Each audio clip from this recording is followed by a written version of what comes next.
Greetings, salutations, and other big words. My name's Ethan. My handle is Wrangler. Welcome to Frequency Studios Weekly Wing It number 169 here on Rumble, YouTube, and the X Twitter. And starting off in that big box right there, Mr. Frederick Guimon. How's everybody doing tonight? I'm back at the drawing board. I've got a new lamp, and tonight I'm inking my Medusa. And also we got the hedge himself, Herman P. Hunter. Yo. Hedge in recovery. Yeah, he has good, strong, deep roots. The hedge will grow. The hedge is missing some parts. That's okay. All the hedges need to be pruned once in a while. Prolongs the health.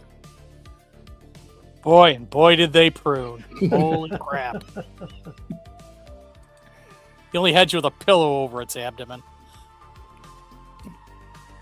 So what you guys got going on tonight? Anything new and exciting? Yeah, I mean, slightly new, slightly exciting. There's a new trailer for Castlevania game from the people who make Zero Souls? No. Zero Souls? No, I'm fucking up the name all the time. Dead Cells. Dead Cells, yeah. I don't know why I'm mixing those two up. Yeah, we're going to be checking that out. You told me about that, but I have not gone and watched it yet, so I could see it for the first time live. Cool. We got Maji-chan. Maji, how you guys doing? Hey, Maji, congratulations on the new book drop.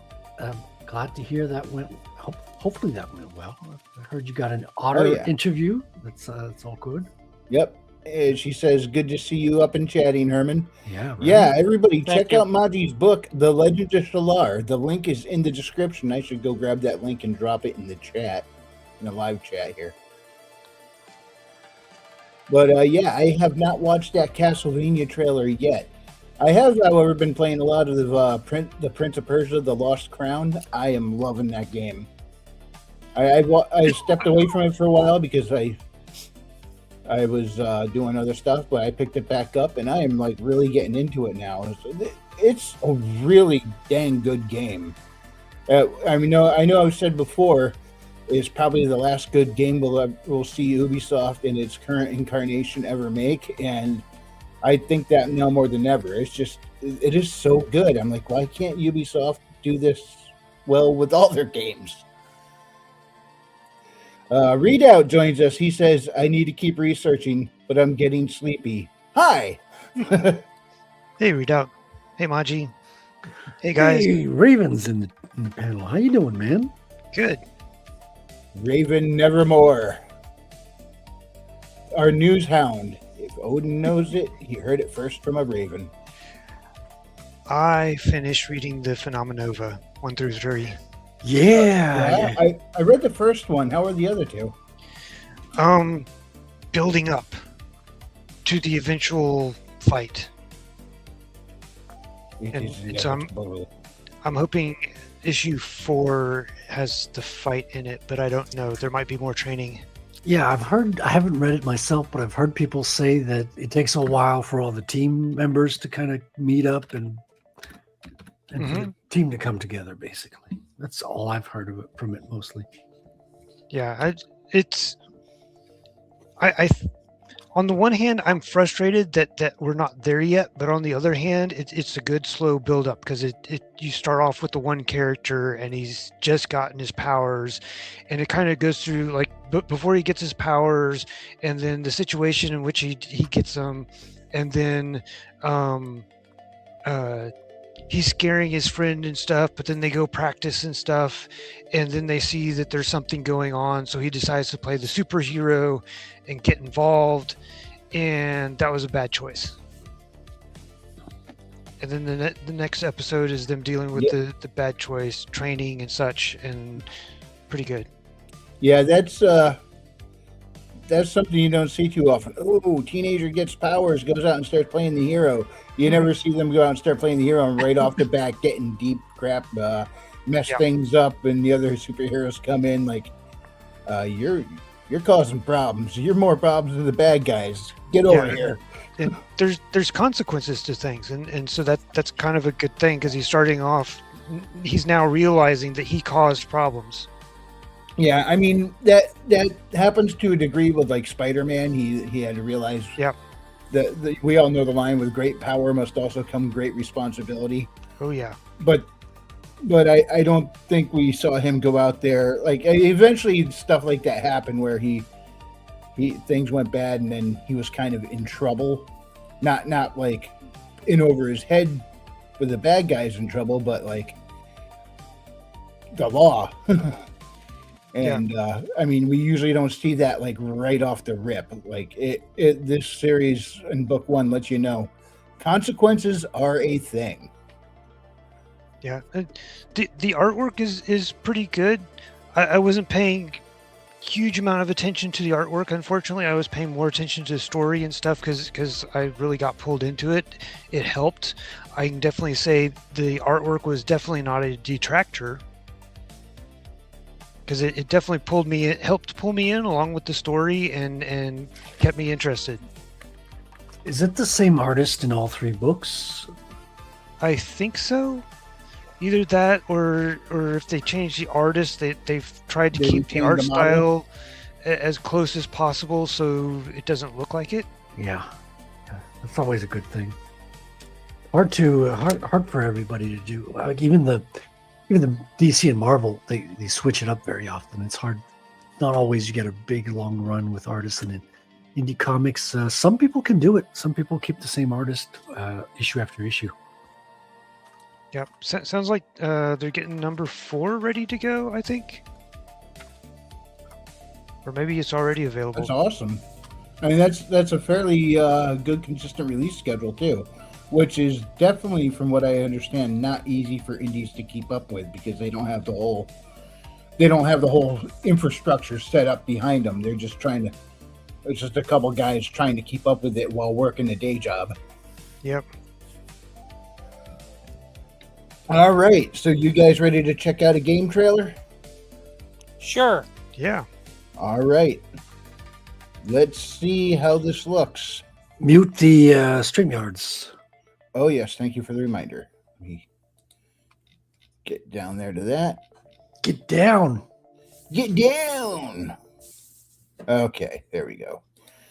And hit it.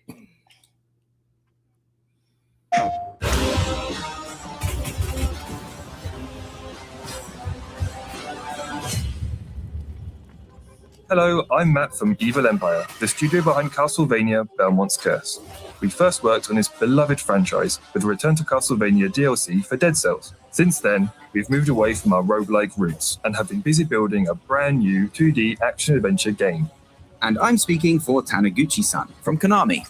My team worked on the Castlevania collections, as well as collabs with external studios. Evil Empire's tribute turned out so good, we really couldn't miss the chance to work with them again. Together, we're continuing our collaboration for the 40th anniversary of the franchise. Being a French team, we were arrogant enough to set the game in France. Except for me, of course, being a humble Englishman. Now, let me set the scene. Ow. The year is 1499, and Paris has been invaded by Dracula's forces. As at Belmont, you will hunt down monsters across the city, scaling the sacred spires of Notre Dame, descending into the skull-lined catacombs, and dueling corrupted legends like Joan of Arc. Only berets and baguettes are missing, but I think you've had enough of that already. And what will become of Paris when Dracula's castle finally emerges? Well, you'll have to wait a little longer to find out. Yeah, that's not going to go over well with zoning. Castlevania, Belmont's Curse. There, that's it. All right. So now I like how smooth the animation on this is. Yeah, the gameplay on Dead Cells is freaking butter, man. It's so smooth. Yeah, Love it. I like how. Yeah, here's a quick clip they showed from Dead Cells, which is pretty good. Look at the graphics and the animation. That's nice and all, but then in comparison to this, look at that. They have stepped up their game. Yeah. I really like how she uses the whip like a grapple.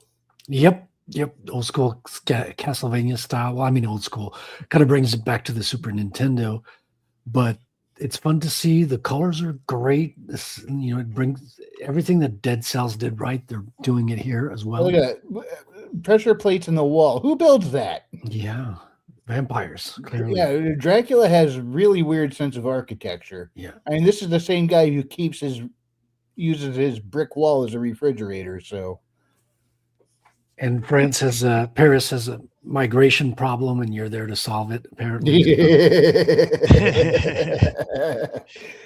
yeah, I noticed. They said as a Belmont, but I'm going to guess this is the Fallen. Could that be Alucard? He's got the long white hair, but maybe not. They would call him Alucard. Well, actually, they seem to be pretty hush hush on identifying the characters directly. But they said as a Belmont, they didn't say her name. A lot of people are speculating that this could be Sonia Belmont. yeah, because Castlevania's had a female protagonist before, though they. Yeah, but that's not in canon. I think that was supposed to be Trevor Belmont's mother. But also typically in the lore,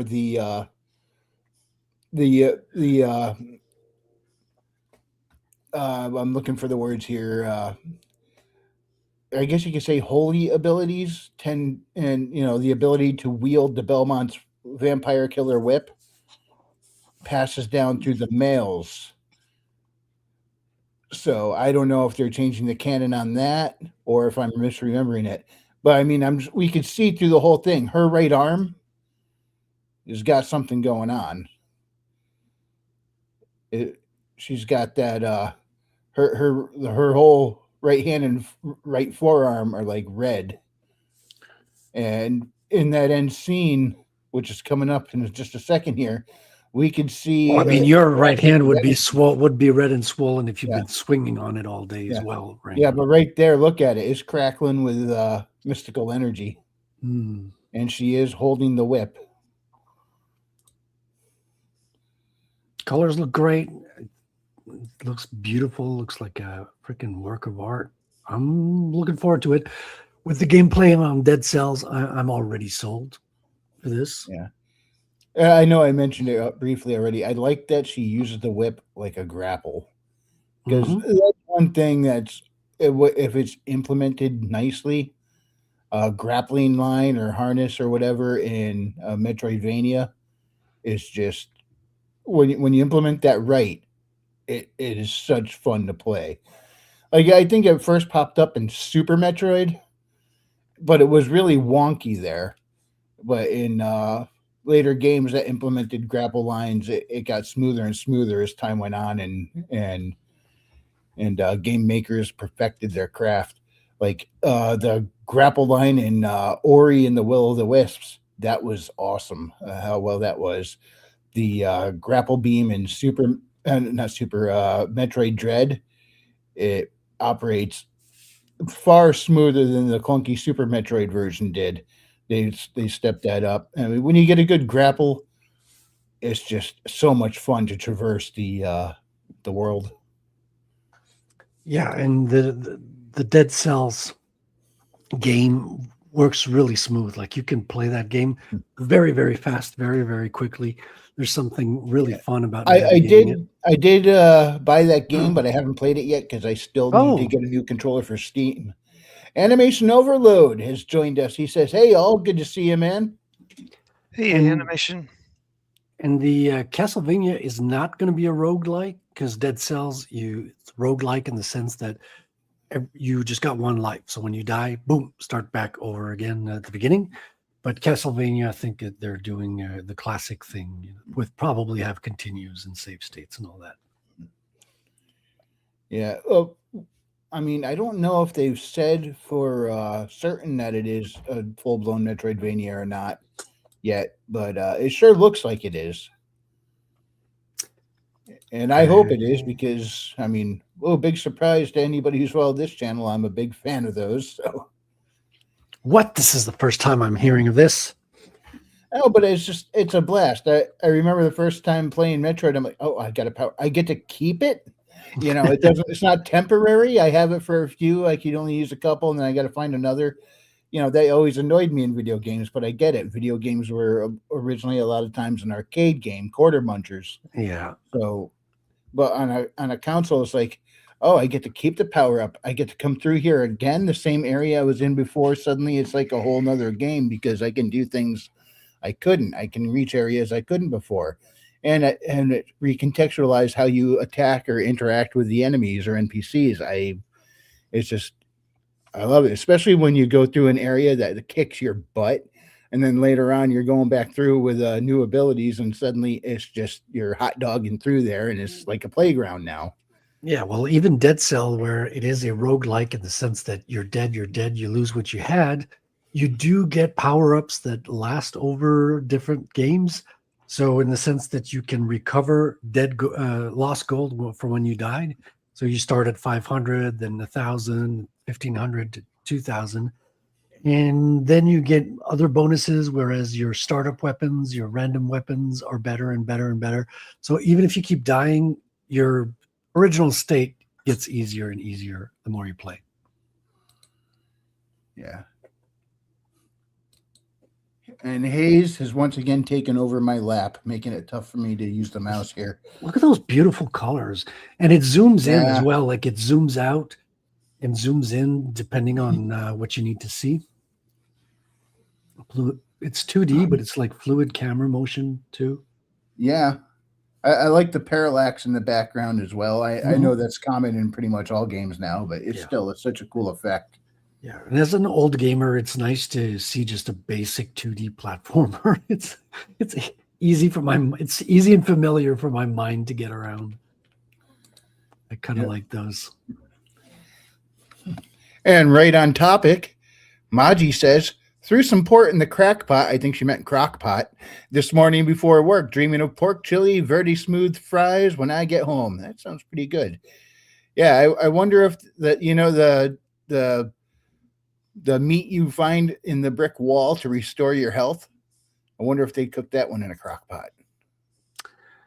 Juicy, fall off the bone. I wonder if they're going to be faithful to those old kind of power-ups hidden in the walls and stuff. Or well, in the original trailer, they showed that where she whipped the wall, and there was there you go. There was like a turkey dinner right there. It was like, look at that castle, dude! It's so funky. Isn't that Notre Dame? That's Notre Dame, yeah. Notre Dame, yeah. Yeah, I can't say it correctly like you can. I can't say it in English. It breaks my brain. Smothered.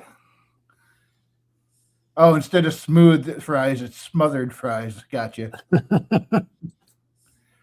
Yeah, auto-corrupt strikes again. So I looked. They have Philip Cruz as the artist for all 3 issues. Cool. Love to see that. Maintain the art team. That's always cool. For Nominova? Yep. Let's see. Letter was George Medina. Yep. And the same in the 3rd and 2nd. Yep. They got a bunch of different cover artists, but that's kind of the way to go with indie crowdfunding now. You get extra sales from collectors and all that. Let's see. Colors is Jesse Heggie. I think I'm saying that wrong. In the first one, Hector Rubelar in the 2nd, and back to Jesse Heggie again on the 3rd. So I guess colors has been swapping. Yes. Hayes, do you have to stand there? Do you expect me to answer? He answers by shooting me dirty looks. Yeah, he's got his hind feet on my computer desk, his front feet on my chest, and I can't see my monitor. When does a cat not shoot people dirty looks? When they're just not bothering to look at you. Yeah, when they're busy stuffing their face. When it's time for treats, then they love you so much. Oh my God, you're their favorite human. Yep. Yep. Oh, he's up here. He's like hopped up on the desk, put his front paws right on my chest beneath the neck, and is bunting me in the face with his forehead. And I now have a face full of cat fur. Yay. Yeah, so anyway, Castlevania, I can't wait for that to come out. That's going to be so much fun.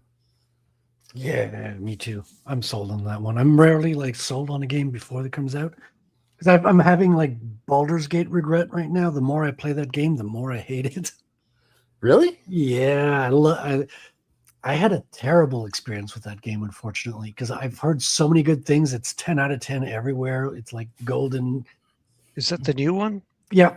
And when I played it for the first time, the tutorial phase went well in the alien ship, and then you land, and nothing worked.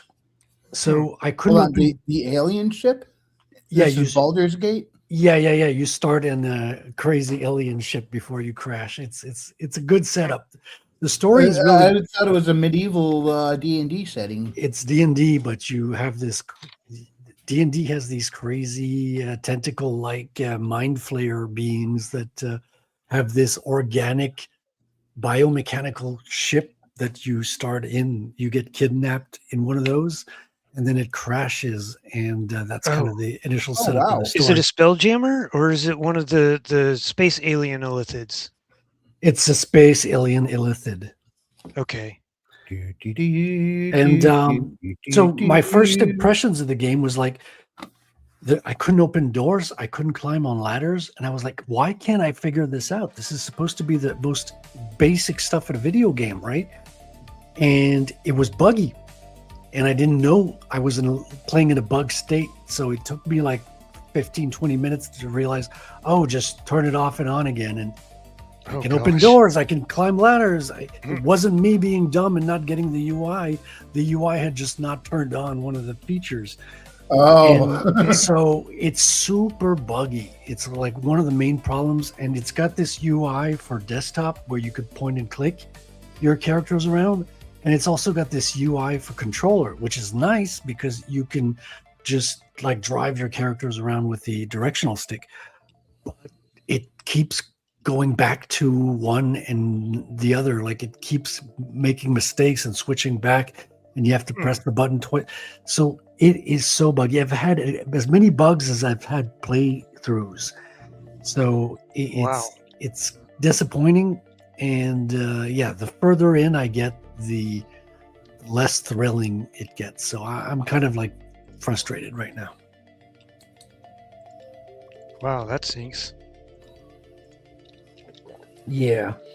I mean, people seem to love it though, but there is a common thread where people give up in the third act. I'm at the end of the first act, so I'm already kind of oof. You're like, I got at least one more act to go through before I can before I can quit. Give up guilt three. Yeah, exactly. So people don't play all the way through. But people have fun creating new characters and playing the first and second, acts, and people get a lot of thrill because I think it's all about the character creator in that. Now, how's the game feel for that? Does the character move around smoothly, jumps and everything? And how's the combat? Good and responsive? It's turn-based. It's pretty good for what it is. It's the game with the most kind of like options in how you want to solve things. So you have a lot of agency with interacting with the environment. So you can you can push people off ledges and kill them that way. There's a lot of fun stuff you can do with it. So it's not going to be my thing then. I was considering giving it a shot, but when you said turn-based, I'm like, I understand why people enjoy it, but it's just not my thing. I like I like the kinetic combat. So where I'm at, I'm just at the end of the first one or at the beginning of the second one. I'm not sure which. And I'm entering this place where you're cursed. There's a curse that's based on light, and I'm forced to move around the level on a turn base. So I have to switch between my characters, move them end my turn, move the other character, end my turn, move. It's a nightmare. Like just movement in combat mode when there's no combat. Dude, that's when I that's when I blew a gasket and I'm like, I hate this game. This is so frustrating. All the time, even if you're not in combat? Because there's a curse happening. So they're forcing me to do combat turns to move around the level, which I'm like, this is not fun. Like, I'm just going to go do my taxes right now. Well, Maji says the Mind Flayers are Indian-based. Wow. She played the entire game. See, she corrected it's a game, but auto-corrupt is struck again. It says the entire theme. That's pretty damning when, doing your taxes is less frustrating. It's frustrating, and probably it's because I don't have I should have gotten a special lamp or some stuff to better equip myself so I wouldn't be forced into this, but it's frustrating. Hey, Chris, how you doing, man? Welcome. Hey, what up? Sorry I'm late, guys. No worries. It's going to go on your permanent record, Chris. I don't feel tardy. Hey, Chris. There's nothing permanent about us on here. This is YouTube. It's all subject to channel deletion unexpectedly at a moment's notice because somebody said something that somebody somewhere might someday find offensive. So it's like the digital equivalent of IBS? Pretty much, yeah. That's a good way to put it. Damn.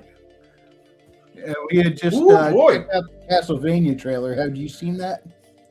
Oh, the latest game? The one that's coming out? Yeah. Yeah, from Evil Empire, the makers of No Cells. Dude, Dead Cells. I'm super stoked for it, but I got super disappointed by the Legacy of Kain Ascendance game that came out. Have you guys seen that? No. Yeah, it's this looks a hell of a lot better. Well, it's basically the same people making Dead Cells. Yeah, which is one of the top games. Very popular. Well, Dead Cells had a crossover. Sorry, what was that? I said as soon as I get a new controller, I got to try it. I did get a copy of Dead Cells on Steam. I just need a controller that doesn't have. Well, the Steam controller is about to go on sale. Like, I would at least wait for the announcement to see if it's a viable candidate. Yeah. Oh, because I was trying to play Silk Song with Stick Drift, and let me tell you guys something. That is not the way to play Silk Song. It causes issues. Yeah, that's what pissed me off about the Nintendo Switch. Is like they're designed inherently to get stick drift. No, this is an Xbox controller I got for my computer to hook up to my computer so I could play on the Steam. Oh, damn! Yeah, my original Nintendo controller that came with my Switch. Mm-hmm. That one they had stick drift in 2 weeks. Yeah, I got some other. So I got a couple other sets of Joy-Cons, and they haven't drifted on me at all. Oh, nice. Even the Steam Deck, that's the first thing people swap out, like in physical. The Hall effects, physical changes, is getting the new sticks. I haven't done that yet. But. Now on the Switch 2, they can't use the Hall effects because the Joy-Cons connect to the side magnetically, and since Hall effects are magnetic, that interfered, so they couldn't do it. Oh, so they got stick drift issues again. What a crap. Man, they have dropped the ball in my opinion with the Switch 2. Yeah. Because there's that, and then they're like, "Hey, Switch Pro." It would have gone over better. The Switch 1.5, but they they showed off their new colored Joy-Con or whatever. They're like, hey, check it out, our special edition Joy-Con for this game that's coming out. And literally the only thing that gets colored are the parts that you never see. Right around the edge of the thumbsticks there. Yeah. Brian McCutcheon's joined us. He says, "Hail, how's it going, Brian McCoppin? Everybody, just want to let you know he's got a series, Record of the Paladins. You got to check that one out. That is on Amazon." Oh, cool. Man. We are a creative lot, aren't we? Yeah, we're a bunch of nerds, is what we are. I'm not creative at all. No, he's only got, what do you got, like 5 books out now, Herman? Yeah, but you know what? Whatever. Overachiever. Yeah, but all the words he uses, he found in the dictionary. So. Oh. Man. The AI of its time. Oh God, I'm working with AI now. Oof. Oh, you know what? I just realized we have Herman on here, and I never played his intro video. Here we go. Gentlemen, we can rebuild him. We have the technology. Better, stronger, faster. The bionic hedge. Dun-dun-dun-dun-dun-dun-dun-dun-dun.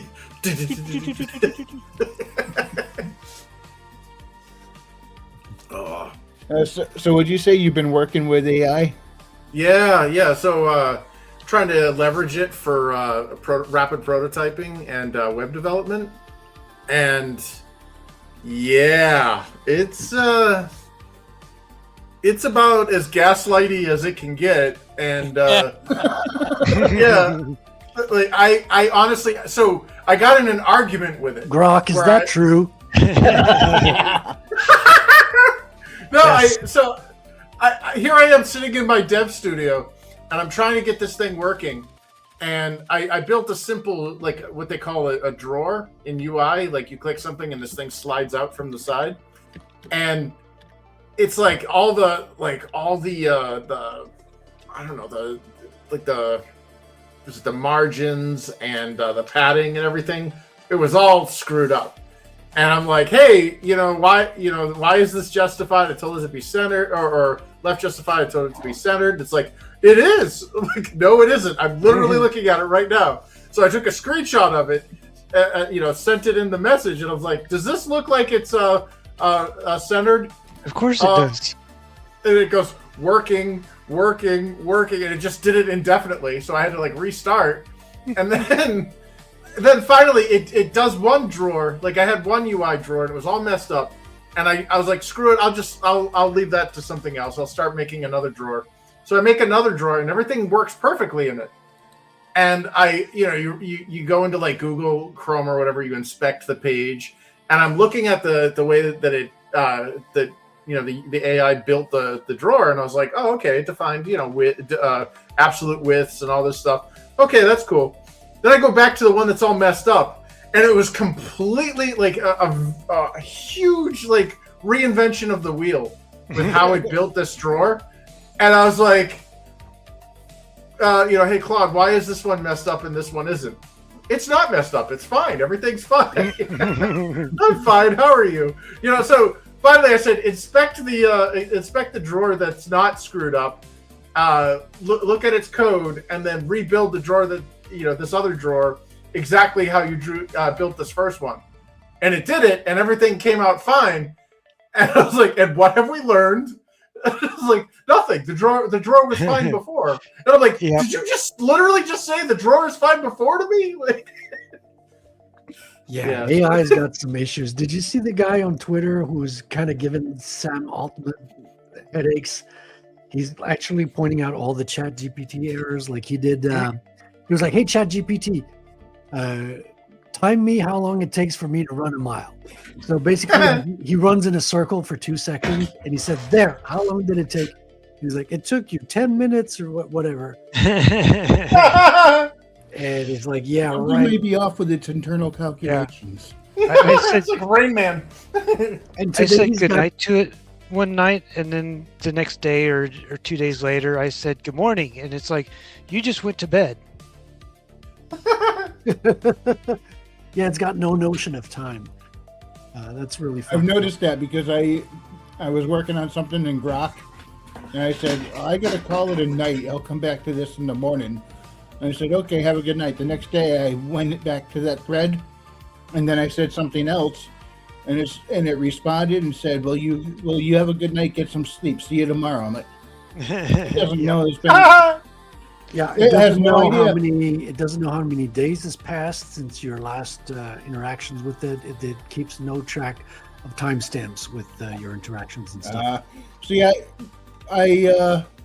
I knew object permanence was an issue, but I thought it had a concept of time, especially since the chats have like timestamps. Yeah. Now, Well, you can make it track chronology. Oh, sorry. No, go ahead.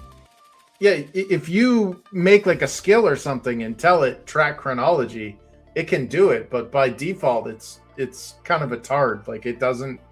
Yeah, I can totally like. It'll never say I can't do that. Yeah. I'm Miracle Man. Well, see, that was the big criticism. Like, remember I was telling you about the mile timer with Sam Altman, and Sam was interviewed, shown this video, and he was like, "Yeah, we know about that. We've known about that. It's going to take about a year to fix. We need to add that to the features and stuff." And he says, but when you ask ChatGPT, do you have the functionality to time? It'll tell you it does. Like it'll just flat out lie to you. Yep. Now I still say, should we be calling it AI? Isn't it more like a UI? Infinite AI. Or Large language model. Infant as little kid, right? Yeah. Infant tail. I think of you guys all saw Avengers: Age of Ultron, right? Oh yeah.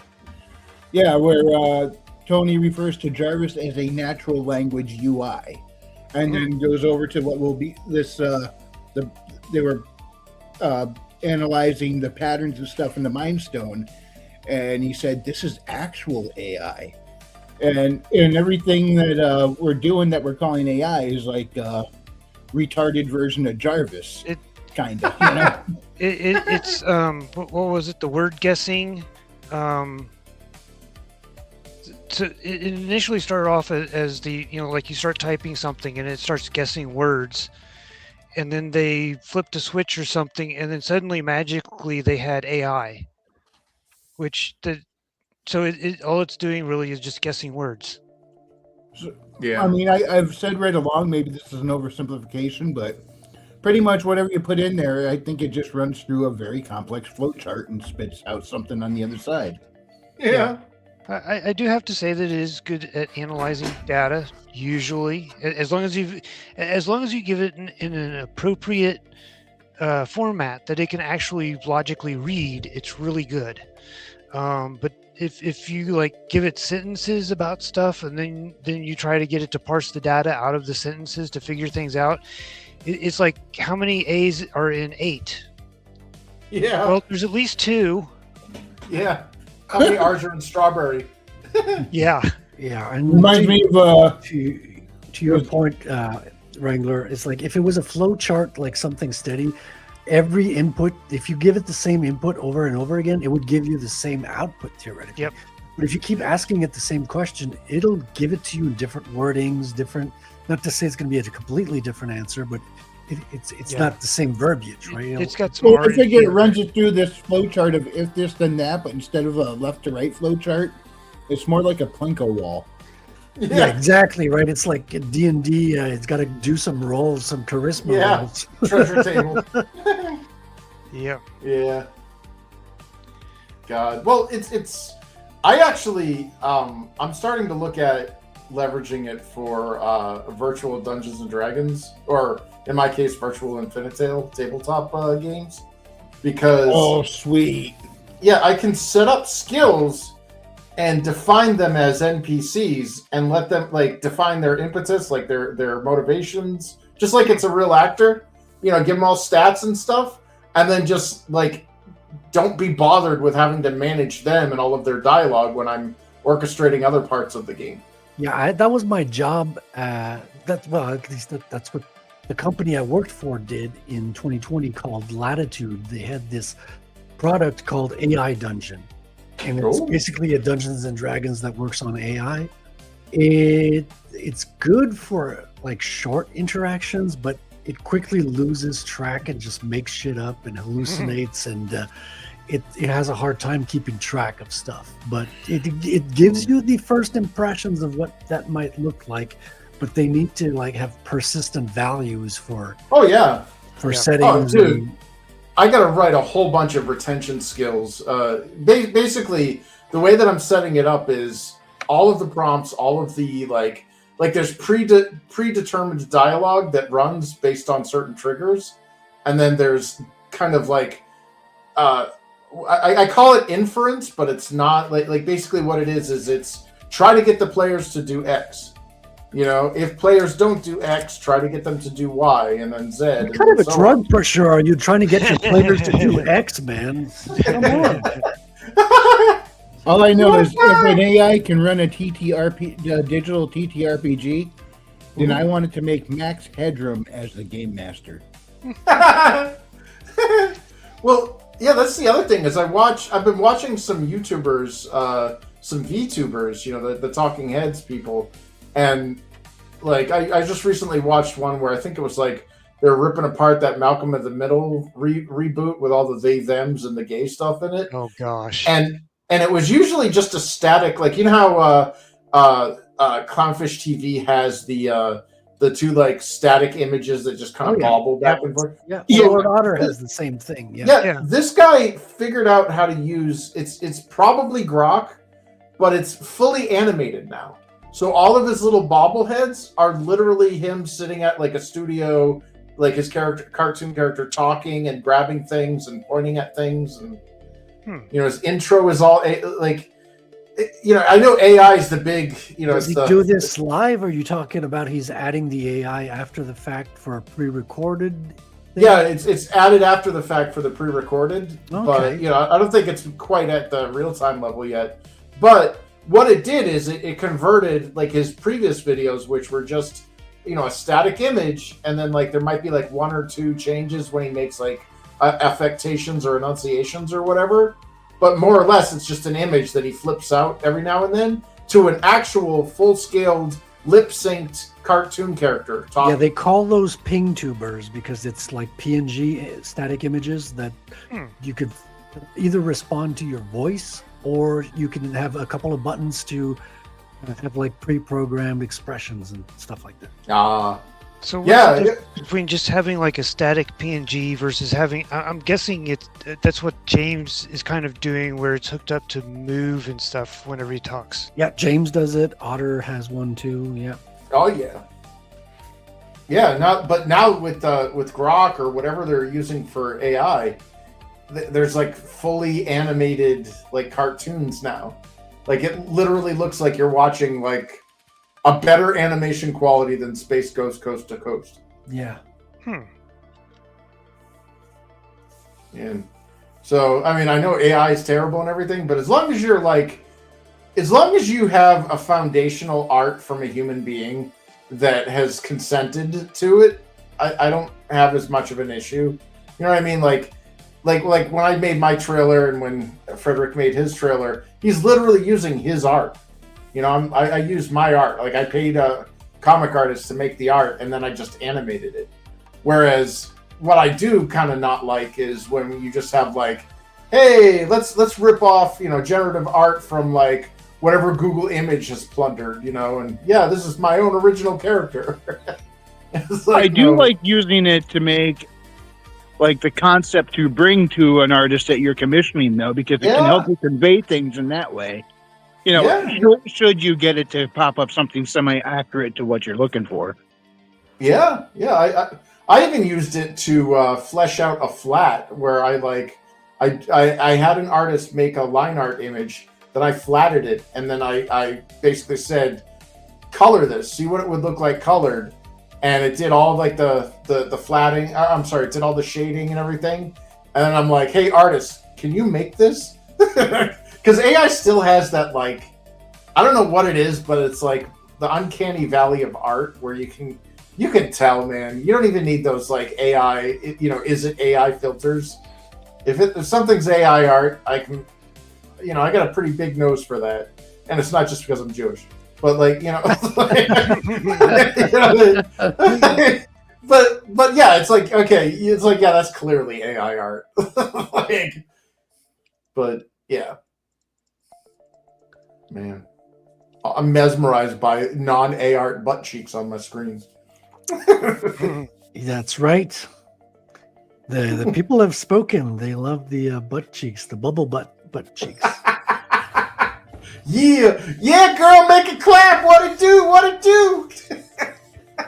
Yeah, but it can be good for playing with concepts. For example, I was trying to for one of the alien planets in the book I'm working on. I wanted their technology to be about 50 years ahead of what Earth is, but with a little more biotech rather than just straight up mechanical. Oh, and it gave me this idea for its houses. Oh wow! It's like turtle shells almost. It's turtles all the way down. Well, yeah. Well, the world has heavy hailstorms. That's why the roofs are kind of almost armadillo-like.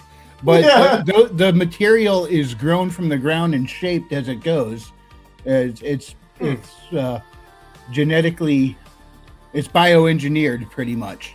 So it's like it's like space Smurfs or something, you know. But I was like, I do like that. I'm using it, and I asked it to show me a picture. I'm like, yeah, I'm using that. But Nice. then their cities are like that. However, as I said, this is cool concept, but I would want to go to an actual artist to commission if I'm ever going to use something for actual promo material. You ever That's see Sydney, Logan's Australia. I recognize that. Run? No, that looks like straight out of Logan's Run. Remember Yep. the? Oh Yeah, yeah, the movie. Yeah. with the crystal Redo! in your hand, and Redo! whenever you get too old, it starts flashing. Oh, you're past 27. What was the age? Yeah. 30. 30. You turn 30. It turns red and you die. Oh wow! Talk about hitting the wall. Yeah. Yeah. You go to carousel and get renewed, but you don't actually get renewed. You get zapped into particles and turned into food for everybody else. Soylent Green is made of people. It's in the sauce. Green chili pork smothered fries. You really did it. You blew Now, it now, up. now, Maji, is it organic or was it made by AI? What the AI make me a sandwich. Oh. That's what I want AI to do. Make me a sandwich. Yeah. Well, do you remember? Have you Careful, ever they been up might to the- misinterpret that, Wrangler, and actually turn you into a sandwich. No, they already like they that did to with James. Remember what happened to James? Yeah. The cautionary tale. No, do you Watch out, they might turn you into an otter.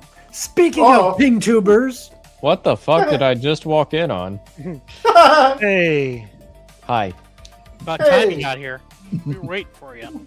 It's right at time for my fish tax. we were talking about you, Otter. We were talking about how AI. Well, Chris, you were mentioning this, and I just cut you off. I'm sorry, but Chris was mentioning that some ping tubers have been like post editing with a grok or AI.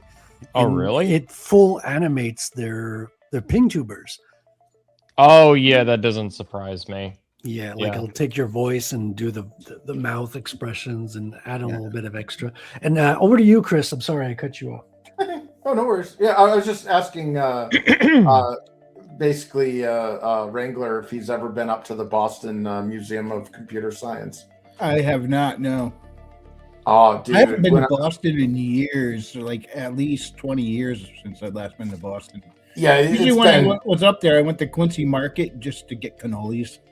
Well, no, it's been it's been over 20 years for me as well. But they had this thing when I was just out of high school, and I went with my then girlfriend, and it was a robot, and it was an exercise on how to teach you how to communicate instructions clearly, and it was robot build me a sandwich.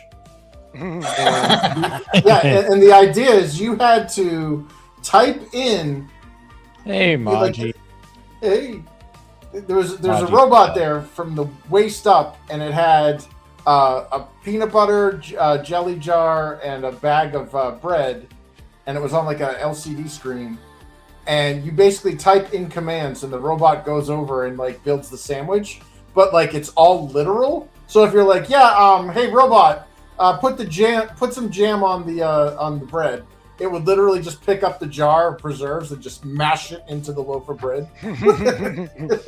So you had to like, unscrew the lid counterclockwise, lift the knife with your opposite hand, handle first, so the blade is out, place it into the preserves, then open the bag of bread and remove one piece of bread and place it before, like this huge lengthy thing. And it was like, it was pretty impressive that like, like I think my girlfriend was able to get it, but like just watching how much like goes into it, because that's kind of my weird wheelhouse, is that I'm into developmental psychology and like behavioral learning.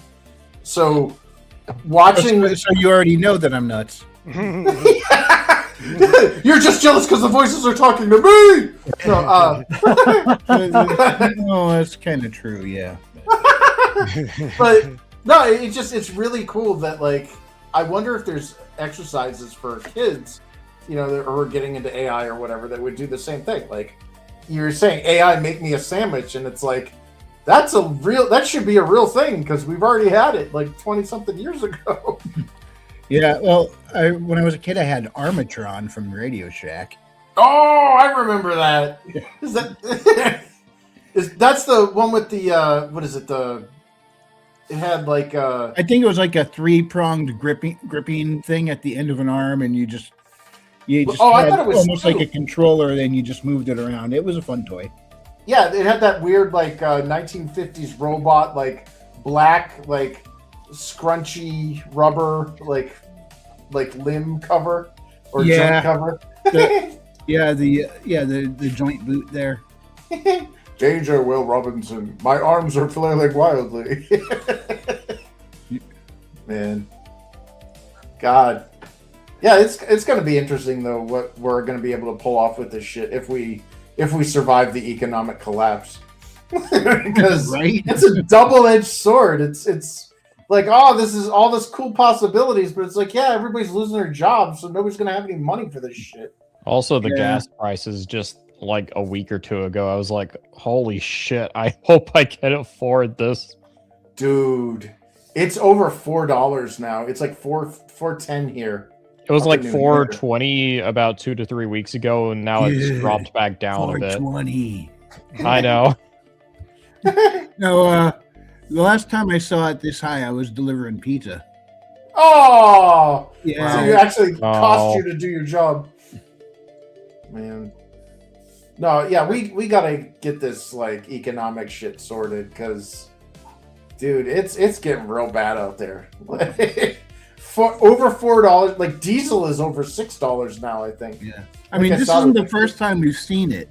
It's what was it 2009 like or 2010, around there we saw it do this before? It feels like this has been something that's progressively been getting worse over the last 5-6 years. Yeah. Yeah, whatever it is, it's like a lot of people are like, well, I just be more mindful with your travel, whatever, carpool or but whatever. It's not just that. It's not it's affecting everything's everything. gonna go up. Yeah, like your loaf of bread, the one that you just told the robot to use. Yeah, that's like a $30 loaf of bread now. Yeah, people have no understanding how the money is created. People think, they're charging you more. It's the grocery stores. They're these greedy capitalists.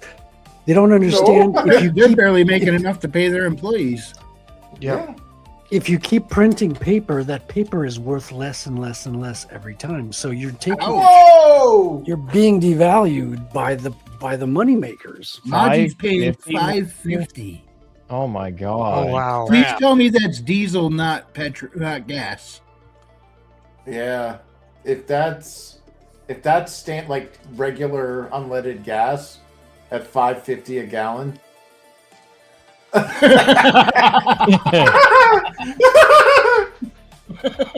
I mean, you do live in Washington, so that is pretty accurate. Yeah, there's a contributing factor. Yeah, there is variance by region. Wow, that's God. regular. That's untenable, dude. That's catastrophic. I remember hearing, my dad back in the day. He's like, "Oh, wait until they get $5 a gallon." People. Okay, well, here it is. It's like we're past We're that here. now. Good thing I'm Yeah. only driving my economically friendly Humvee. No. Dude, I'm grateful I work from home, because if I had to tack on that kind of a bill, I'd have to get a raise in order to justify my employment. I'm grateful I'm on the Bitcoin standard, so I haven't touched fiat in years. I'm grateful that my delivery vehicle I drive is a company vehicle, not my own. I don't have to pay the gas in that. That is a very good call. Man, you just pass on, mosey on over that receipt, and thank you, reimbursement. Well, anyway, there was something I did want to discuss tonight. Oh. Now, I'm going to assume most of you guys are familiar with the channel. Did you actually plan something, Ringo? This could turn into this will probably turn into about a 10-minute conversation, then we'll be talking about who knows what after that. But I'm sure most of you guys are probably familiar with the YouTube channel Comics Explained, the guy Rob there. Yeah. Oh yeah. Yeah, he's been catching some drama lately, and it's kind of crappy, but all right. So I'm not into the drama, but it does lead into what I think would be an interesting discussion. Now, what happened is, Rob's a black guy, and he was catching crap from other YouTube creators like Bleared Without Fear, stuff like that, guys like that, saying, "Hey, how come you aren't covering more black characters in your comics? You should be doing this. You're a black guy in this position. You should be covering this stuff." And he made a video addressing it, saying, "Look, I don't get into the politics of stuff. I just cover the stories I like to cover, and that's that." And he didn't want to address it again. But then he did think about it for a little bit, and before this, he had actually covered an indie comic and said, "This is kind of cool, guys. Send me suggestions for more indie comics. I want to start covering some of those." And well, anyway, he said that, and then he got the crap for being told he should cover more black characters or black comics or whatever. And he said, "No, I'm just going to keep covering what I want to talk about." And then he came back and said, I thought about it, and maybe they do have a point. Being a comic book nerd, they quoted, "With great power comes great responsibility." He is the biggest comic book YouTuber. So he decided to cover a black comic. It was it was an indie comic made by a black guy with black characters. I just went blank on the name of that comic because I want to check it out. It's not ISOM, is it? No. No, isn't he? Didn't he say he refused to do that one? I have no idea. But anyway, he covered that comic, and then all the people who were saying you need to cover black comics started screaming at him because the one he covered, Rob didn't know. The guy who made that comic is a Trump supporter. So now everybody's like screaming at him. You can never win. Yeah. They're also mad at him for following people on Twitter like Critical Drinker and stuff. And he said, "Why wouldn't I? I want to hear both sides of the coin. I don't want to just hear echoed back what I agree with." You can't listen to both sides of the coin when you're in a cult. The cult only wants you to say what you're allowed to say, to think what everybody else thinks. He said there's never something. win. He says there's a lot they say that I disagree with. Some things they do agree with, and it's I don't just agree with a side. I agree with individual points. He's like, I'll never see eye to eye with them politically, but sometimes they have a good point, and when they do, I want to hear it. And he's catching crap for that. But anyway, they were really going after him for having the audacity to cover a black indie comic that was made by a conservative. And so it gets me wondering, we hear that all the time, you got to separate the art from the artist. To what degree does that apply? Because I know a lot of us, we may go, yeah, this guy, we don't agree with him, but he did good work here. I gotta admit, you know. But I mean, where's the line on that, separating the art from the artist? Like, because I mean, I would assume most of you guys are probably like, you'll like something that you don't have to agree with the creator politically to like what they did, right? Well, there is. I mean, I have a line. It's pedophilia. Like, Yeah. what So do you I was going to bring up as an example. I wouldn't. Be Well, surprised yeah, if Well, you it's stopped not watching even House of just Cards.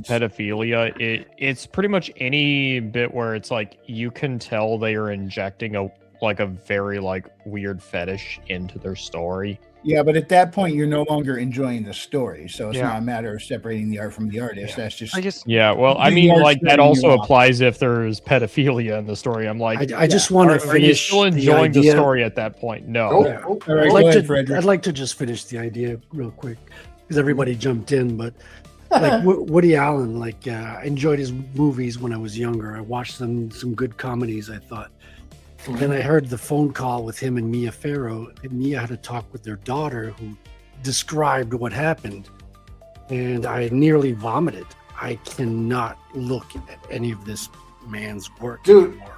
Oh, Why did the I don't even goblins know what all happened do there. this? Do I not Sun want to know? Yi. Well, Yeah, they had there's an adopted daughter.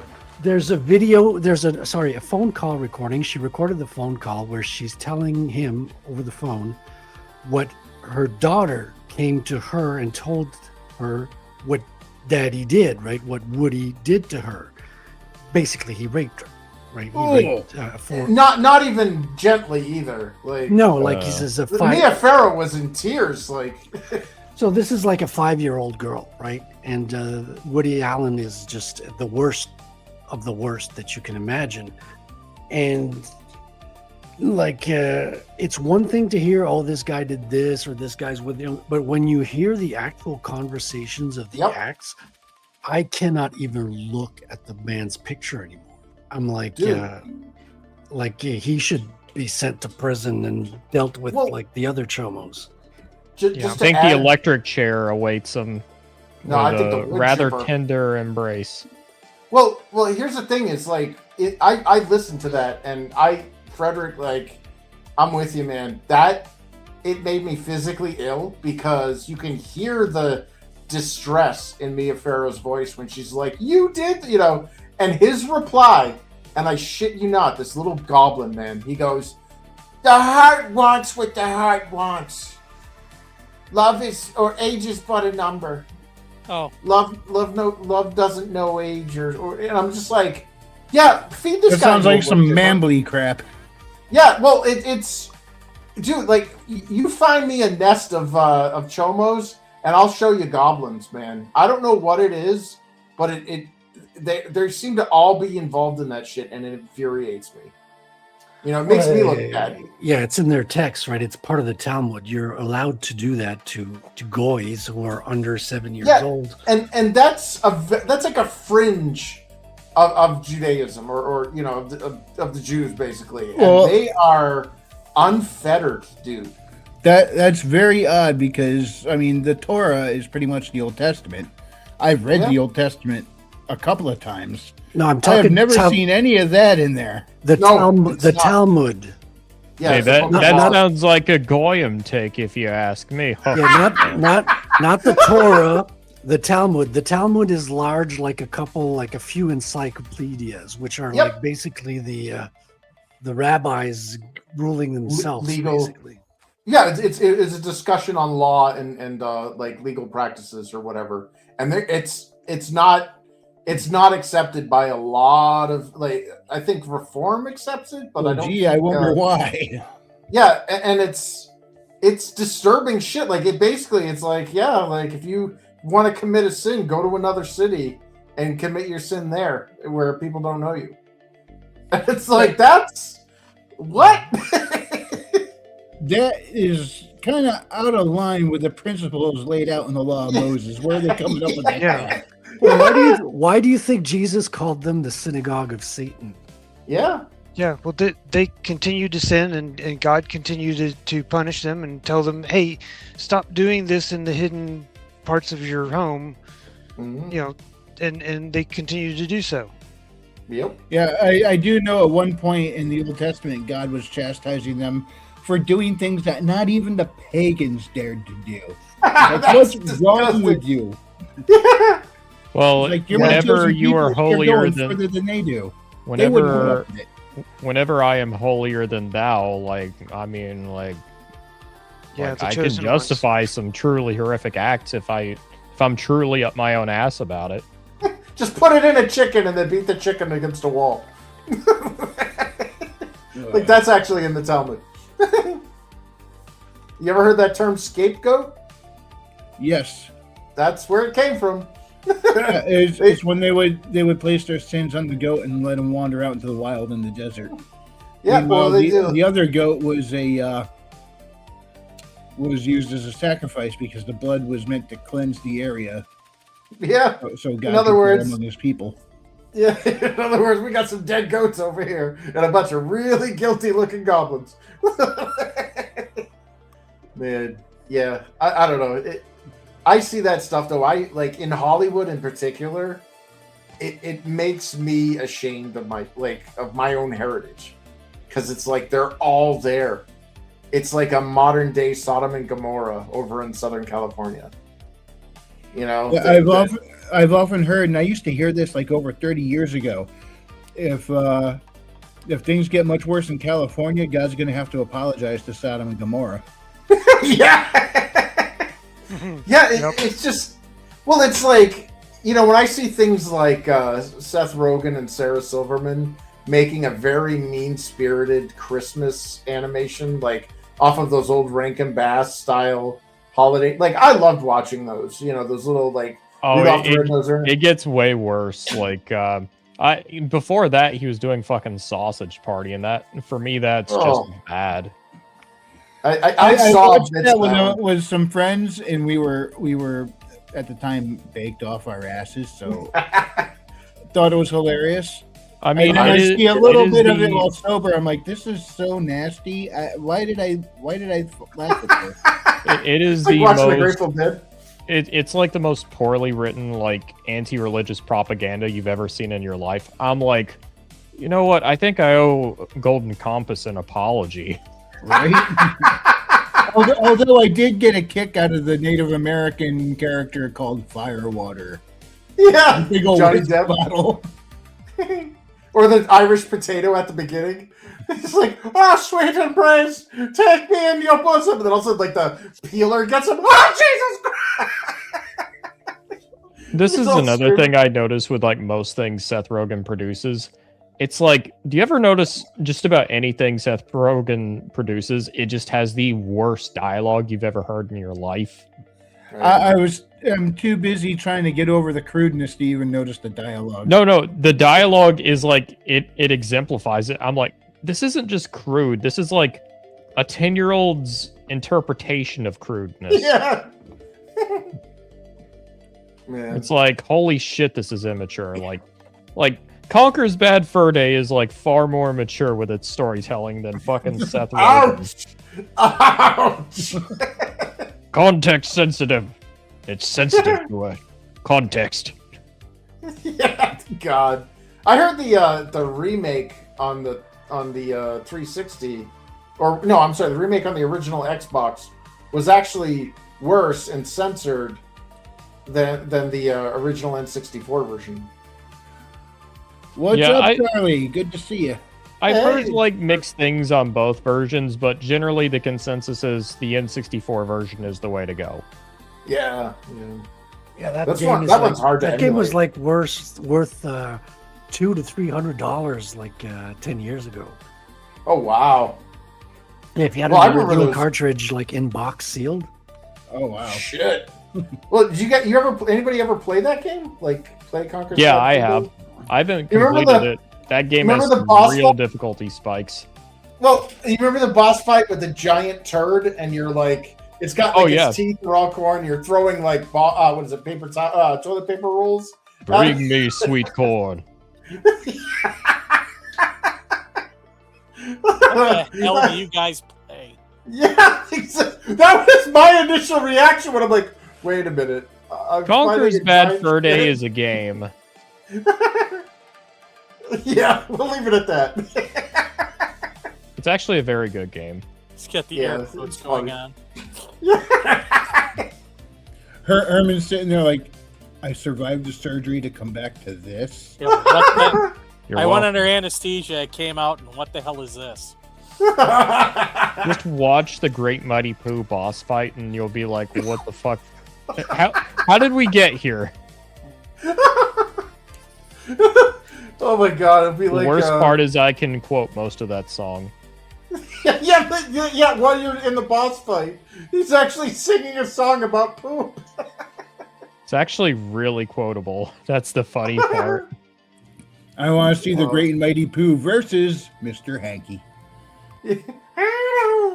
Great Mighty Pooh is actually better, in my opinion. Sue me. Yeah, he's a giant pile of shit, whereas Mr. Hanky is just an animated turd with a Santa Claus hat. How could a good little squirrel like you even compare against my flagginess? Oh. The lyrics of the song, "A huge supply of Tish," come from My Chocolate Starfish. Wow. Just unhinged. You do know that I ate not too early. You're welcome. Oh. That's You something remember, that bugs me. Whenever I sit down with the family to eat and we got the news on in the background, almost every time I'm sitting there stuffing something in my face and some woman walks out into the TV screen and starts talking about laxatives during the commercial. I'm like, come on. Why does everything on here have to be a pharmaceutical about that end?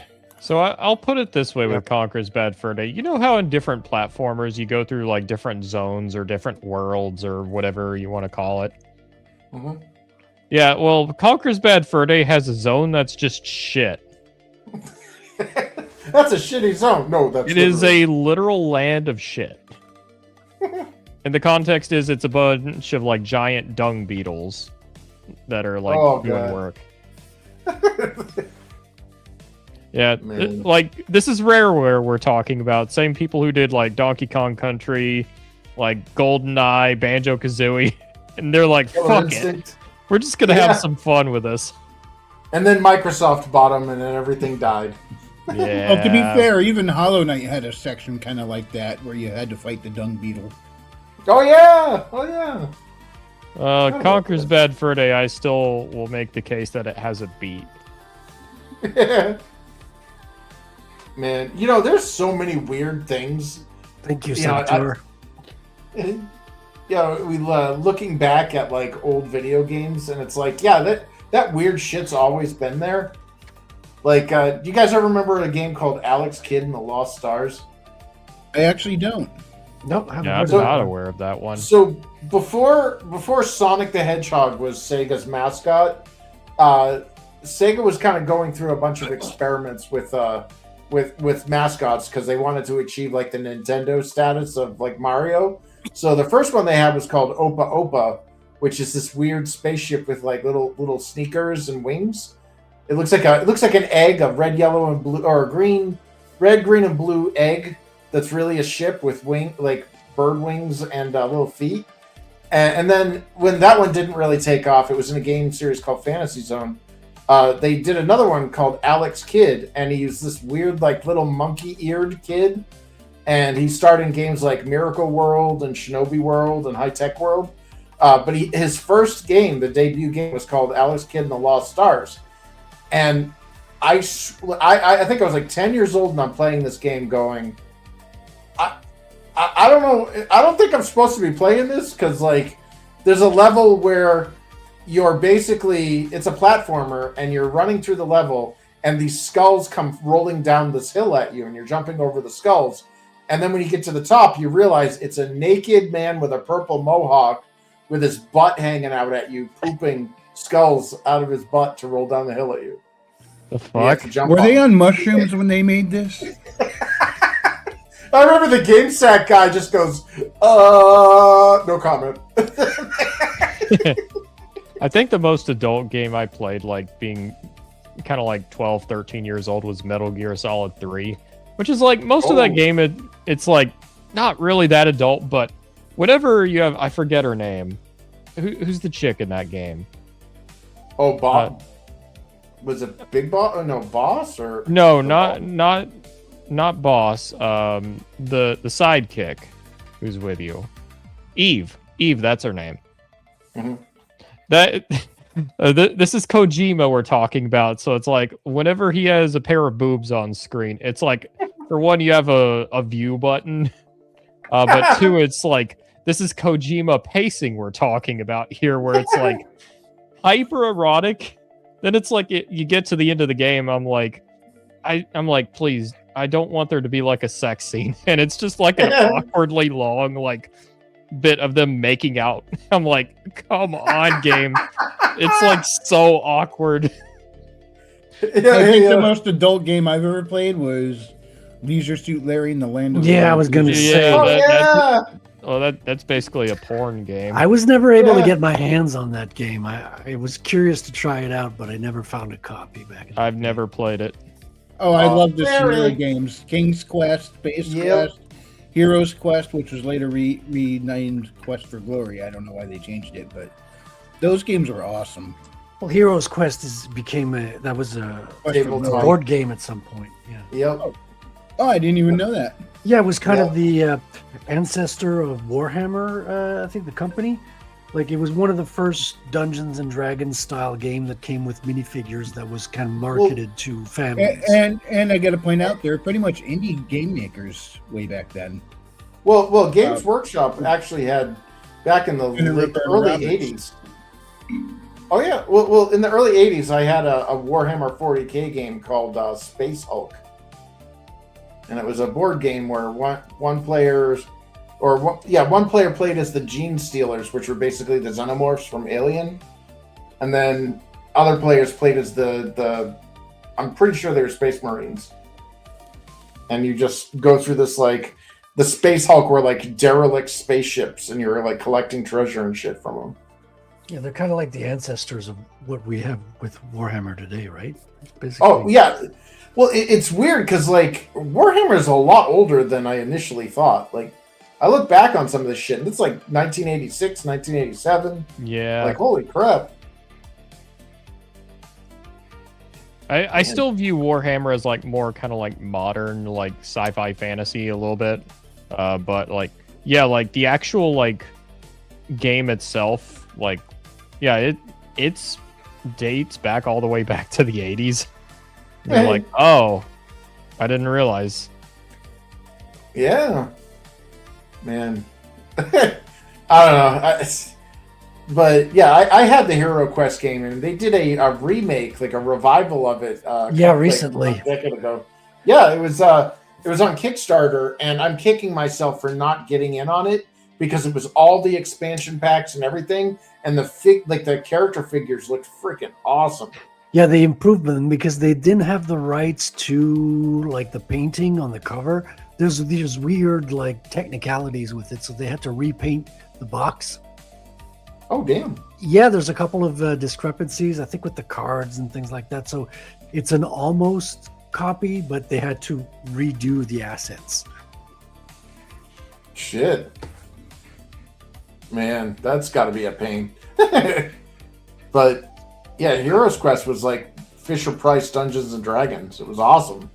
So your gateway into D&D. Yeah, it's the first minifigures I've ever had in my life, and that's the first time I tried to paint minifigures, not knowing what the fuck I was doing. It just What's the game?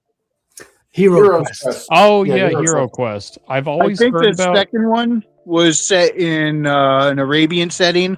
And I love when we went out in the desert, the stars in the sky. It looked like a couple of hands waving and doing magic or something. It was really cool. Don't think we're talking about the same thing anymore. Hero Quest is literally a dungeon crawler. We're talking about a board game, right?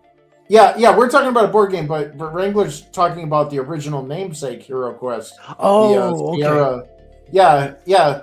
Hero Quest was, well, that's what it was. Is the Sierra games were called Heroes Quest, whereas the board game was called Hero Quest, and the board game predated the Sierra games. I thought it was the other way around. Yeah, Hero Quest, they're the ones that retained the name, and then Sierra had to change it to Quest for Glory. So that's why it changed. I was always wondering why they did that. When it was out of line with the rest of their Quest series games. Exactly. Like they had Police Quest, like which, by the way, oh, Police that's Quest, right. I Yeah. played. Well, there were 2 of those, right? I don't know if there was a third. I played the one where it had full motion video, and it was one of the newer, like I think it was like the third one or the latest one or whatever, and it literally used real like SWAT and police tactics. So you got to learn what all the hand signals meant. You got to learn like when they say like what breach bang and clear means, and what wall 4 was it wall 4 entry 3 is like you like the west wall or whatever, and the third window or whatever. Like there's all this like weird jargon that they use, and it literally taught you everything, so you could understand exactly what dispatch was saying on police scanners. It was awesome. Huh. Actually, I only had played 1 and 2. I didn't know 3 had come out. Yeah. I never played the 1 and 2 one. Like I played all like the King's Quest and Heroes Quest and Space Quest, you know, where he's a janitor and stuff. But yeah, I love Space Quest. Yeah, I only got the later one when it was in CD-ROM form, and it had all the full motion video, and it was so badass because you like what is it a 187 is a murder a murder or whatever, and then was it like a 315 or whatever is speeding pursuit or whatever. And I was like, oh cool, like you get all the numbers and everything. That's cool. Yeah. Now, didn't I think Heroes Quest and King's Quest had a slight bit of crossover, didn't they? Like Mananan, the Wizard or something, or the black cat that he turned someone into showed up in Heroes Quest or something like that. I honestly, Heroes Quest, or no, I think I only played Quest for Glory, and I think that was on like the Sega Genesis. Oh, I was doing this on the old DOS computers. Yeah, I got into like gaming a little later, or at least those games, because for like I was turned off when our school was like, hey, we've got computer games, and like all they had was like Oregon Trail. Yeah, Oregon Trail. Where in the world is Carmen Sandiego? You know, and I was like, these are gay. Like these are lame. I'm done. Like, yeah, but I think now, but at least now I know why the series went Heroes Quest, then Quest for Glory 2, then Quest for Glory 3. I'm like, why did they change the name? This is dumb. Yeah. Way to screw the brand up, man. I don't know. I was into like RPGs and stuff before they were known as JRPGs. You know, it was just like, yeah, that's just what a console RPG was, like Phantasy Star on the Master System. Everybody died from dysentery and never tried to ford the river. Never. Well, you don't want to be dysentery. Yeah, I like to diss Terry because he's got an attitude. We had to eat him in the Donner Pass. Got to give him the Oregon Trail treatment. Yeah. Saboteur says Oregon Trail was one of the best games ever made. LOL. It is legitimately fun. That was the first time I had a computer in a classroom, and their teacher said, "Okay, whoever's the first to finish their work can go at one of the 2. I think we had 2 computers in the back, and then that was what they had on there is Oregon Trail. They were good at marketing that game out to systems, and I started playing that. And then Margie says, "Don't diss Carmen Sandiego."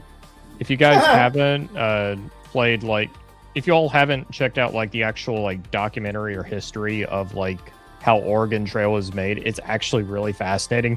Like their original intention was just to educate kids, but and it was like done through like a typewriting device of all things on their genders, right? It was just I think it was used with like fish cards at first, but it was like it wasn't fish cards, but it was basically a typewriting computer where it's like instead of like digital text output, it's like printing it on an actual paper and logging. Oh, it. wow. Yeah. The thing is, like, the kids were getting so into it, like during their lunch break, they would just go back in and play more Oregon Trail. Yeah, dude, In it was the Tetris of their time. Like everyone was hooked on it. Yeah, there were a lot of kids who really liked that, and it became a massive sensation. Yeah. And I think it had a lot I think this is one of those things where, yeah, it was done in the schools. Yep. Yeah. Well, yeah. Yeah. Green That's screen. literally my first video game in school was the Oregon Trail. And the documentary you're talking about, Otter, is done by the gaming historian. Yes. And that was the last one he ever made because he put much production time in it. It was like it's so incredibly produced well. Like he went and did the research, the digging. Like it is a grade A documentary. Yeah, And it's everybody very likes good. Sad that he quit. Yeah. IBS can strike at any time. No, it was sad that I saw his latest video where he's like, I'm out. Like he's done. Yep. He's not making any more videos. Oh, and wow. it's like like his videos were amazing. Like he definitely was well researched, and he wasn't like he wasn't trying to entertain you. Essentially, he was trying to inform you, and that became entertaining, which I like more than the guys that are like, where they're trying to educate. I mean, his voice kind of reminds me a little bit of yours, Otter. He had like that kind of calm, matter-of-fact voice that was easy to listen to. So It was a little dry, but it's still very well done. Oh yeah. Yeah, he had great videos on Super Mario Brothers 3. That's a great one if you can catch that one. Yeah, I love just hearing the fact them talking about designing levels and the original Mario Brothers games. I'm like, oh yeah, it was just graph paper. Yeah. Nice. Yeah, they had different people who would punch in the numbers into the computers to translate the graph paper into computer graphics, which I used to do that stuff on the Commodore 64 back in the day for sprites. You'd draw them in a grid, an 8-point grid, and then you'd add the binary value of each cell. And that would give you the code. And you just put in those code with commas and boom, that would give you your sprite. Wow. You remember that? What was it? Basic, where you had the little turtle and you made it draw shapes by plotting in all the coordinates? Yeah, that was literally called Turtle or Logo. Yeah. There's two versions of the name. I think there was two versions of the song. That was my first contact with a computer. So we had a computer room, and again, they gave us graph paper to draw like a triangle or basic shapes. And so the turtle is basically like a pencil. It would go up or down. So if it's up, if it's up, it's not drawing. So you can move it without drawing. And then when you go down and you move, then it would draw a line. And dude, it's the ancestor of vector artwork. I still do that stuff today with SVG. It's the same kind of instructions as scalable vector graphics. Now, Readout says the Otter talking about fish cards. What else would I expect? And Charlie says, yeah, it was the first game I ever played outside of Pac-Man. I think he's referring to Oregon Trail. Yeah. I remember the big, huge Apple computers that we used in the gray-green trolley cart things with the pull-down thing to cover the monitor. They had like 4 colors or something like that. Oh no, the Apple IIe's it had one color, green. It's one color, monochrome. Oh yeah. Matter of fact, my high school, the first computer science class they provided, my mom pushed to get me in there, which they relented after my mom persuaded them, and I was paired with a freshman because I was a senior at that time. I was paired with a freshman, and we went and we created a program that the instructor yelled at us about how if I'm going to write something for the class, I had better write something he's able to understand. Oh no! Amazing. We were pulling out every freaking trick in the book, because you could like poke stuff into memory and peak memory to get certain values, and this guy didn't know any of that because he was just a math teacher. Oh So- no! Yeah, he gave us A's, but he yelled at us. I mean, he literally chewed us out in front of the class. How dare you be smarter than me? Yeah. So me and the freshmen just kind of looked at each other, and shrugged our shoulders, took our A. It was the only class I ever got. The only class I ever got an academic A in, with the exception of it's something in 5th grade. Yeah, This is why I have contempt for a lot of teachers. I had from one computer class, I got the award. I was the best. I got the best result of my year.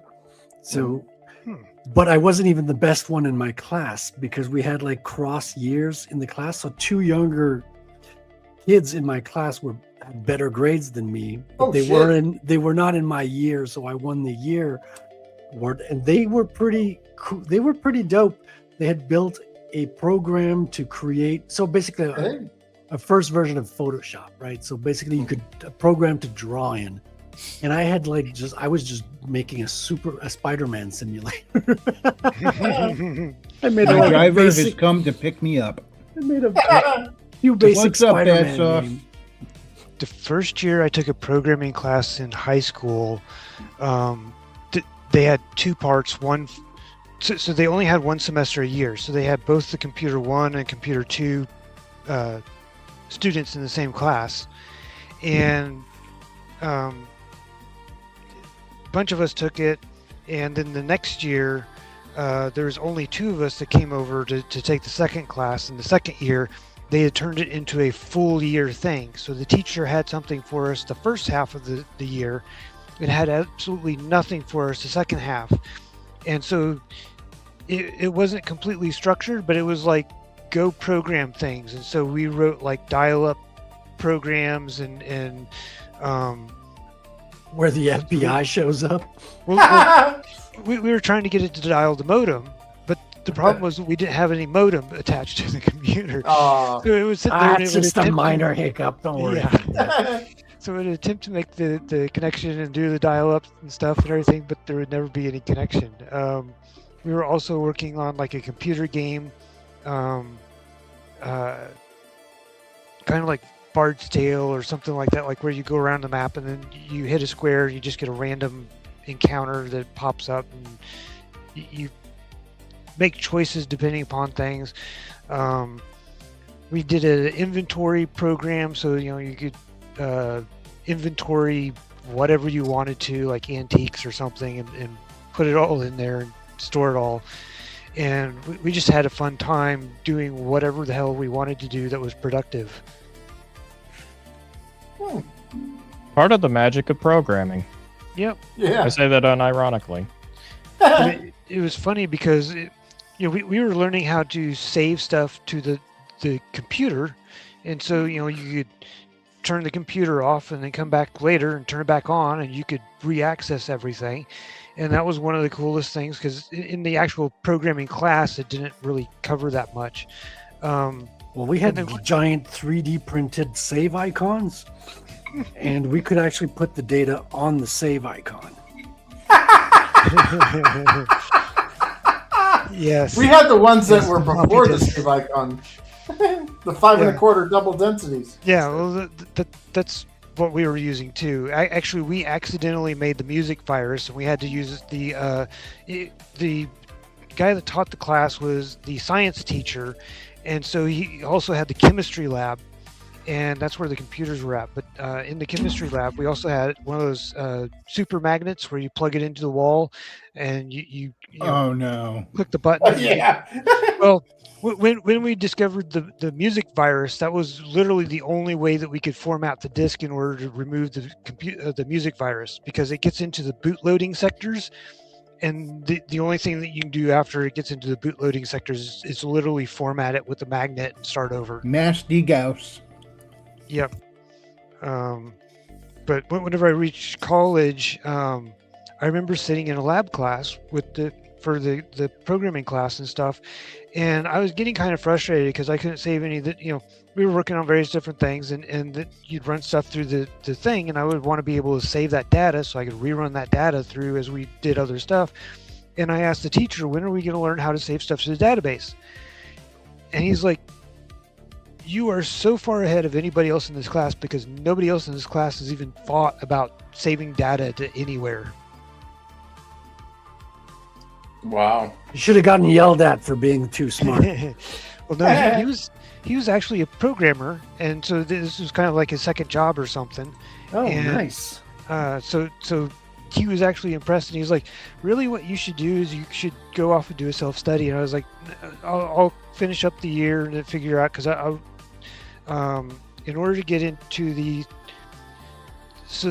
classes were named different things, but in order to get, I wanted to take the C++ class.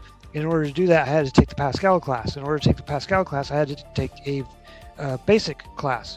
Well, I'd already taken basic in high school, and so I was able to skip that, go directly to Pascal, and then from Pascal to C++. But yeah, once I did the C++ class, I was like, that's what I wanted to do. I want to learn how to do that. And so he was like, great, now go do self-study. Calm down, you overachiever. Tank Ferret is here. He says, good evening to all you magnificent bastards and bastards. Sounds like Tank. Bastet, you say? Yeah. All right. I'll put Bastet on the screen. Also, I look back at the screen, I just see upside down booty. Yeah. Here you go. Wait. Oh, it's right side up. There you go. There's Potato. Hello. Hey now. How You guys doing? reminded me of my middle school computer class. We had a teacher named Mrs. Bassett, and everybody called her Mrs. Bastard. And the challenge was to get her to cry. Yeah, well, the challenge was to get her to cry because she was very mentally unstable. And like one time, she had the whole class be quiet because she could hear Tinkerbell. Wow. Huh? Yeah, this chick was nuts, but like it was probably dangerous. Should not be around her kids. Yeah, Tinkerbell, like the fairy from Peter Pan. And fight the fairies! You fight those fairies! Fight the fairies! No, well, she would. Like it was almost like a daily challenge of who could get her to storm out of the room in tears.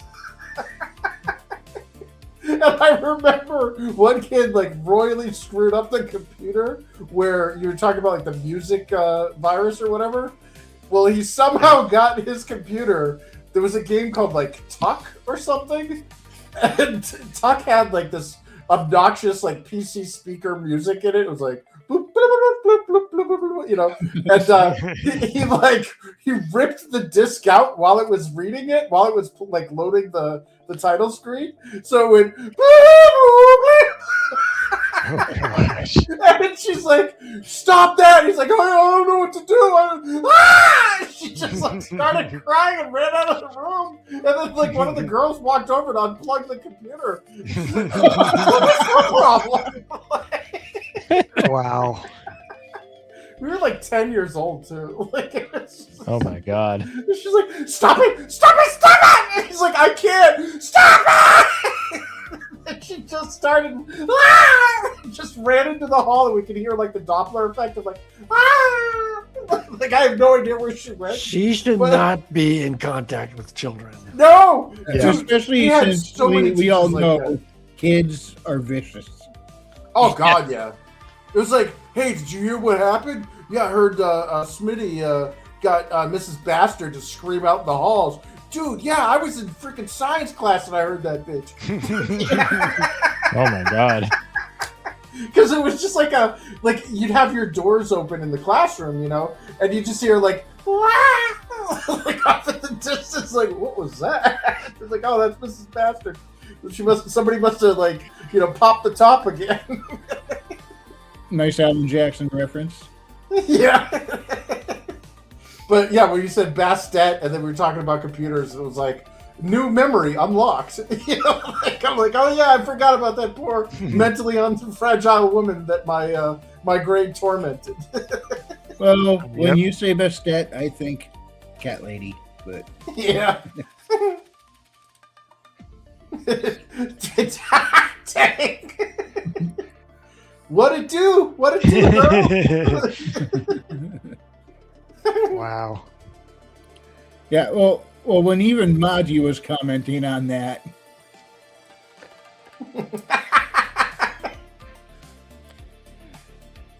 Frederick, when you flip the girl upside down, it looks like a well-drawn big boot headlights.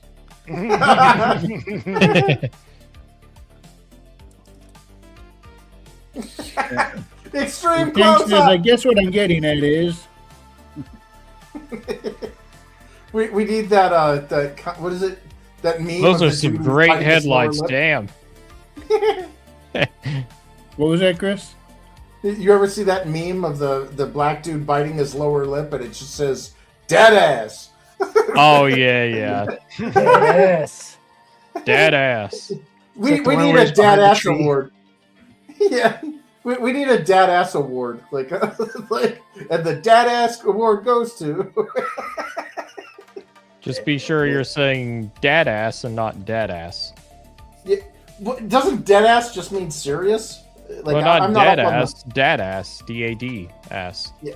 Oh, Yeah, you don't want that. Literally, no one thought of that, Otter. Yeah, be careful what you say. I remember my sister was upset that I was watching professional wrestling, and she's like, "Dude, that is so gay." I'm like, "It's not gay." And also, the guy comes down called Daddy Ass, and he's all in pink and shit. She's like, and she just sat there and folded her arms and gave me that look of disapproval. Yeah, she didn't even have to say anything. And I just handed her the TV remote, and she changed it.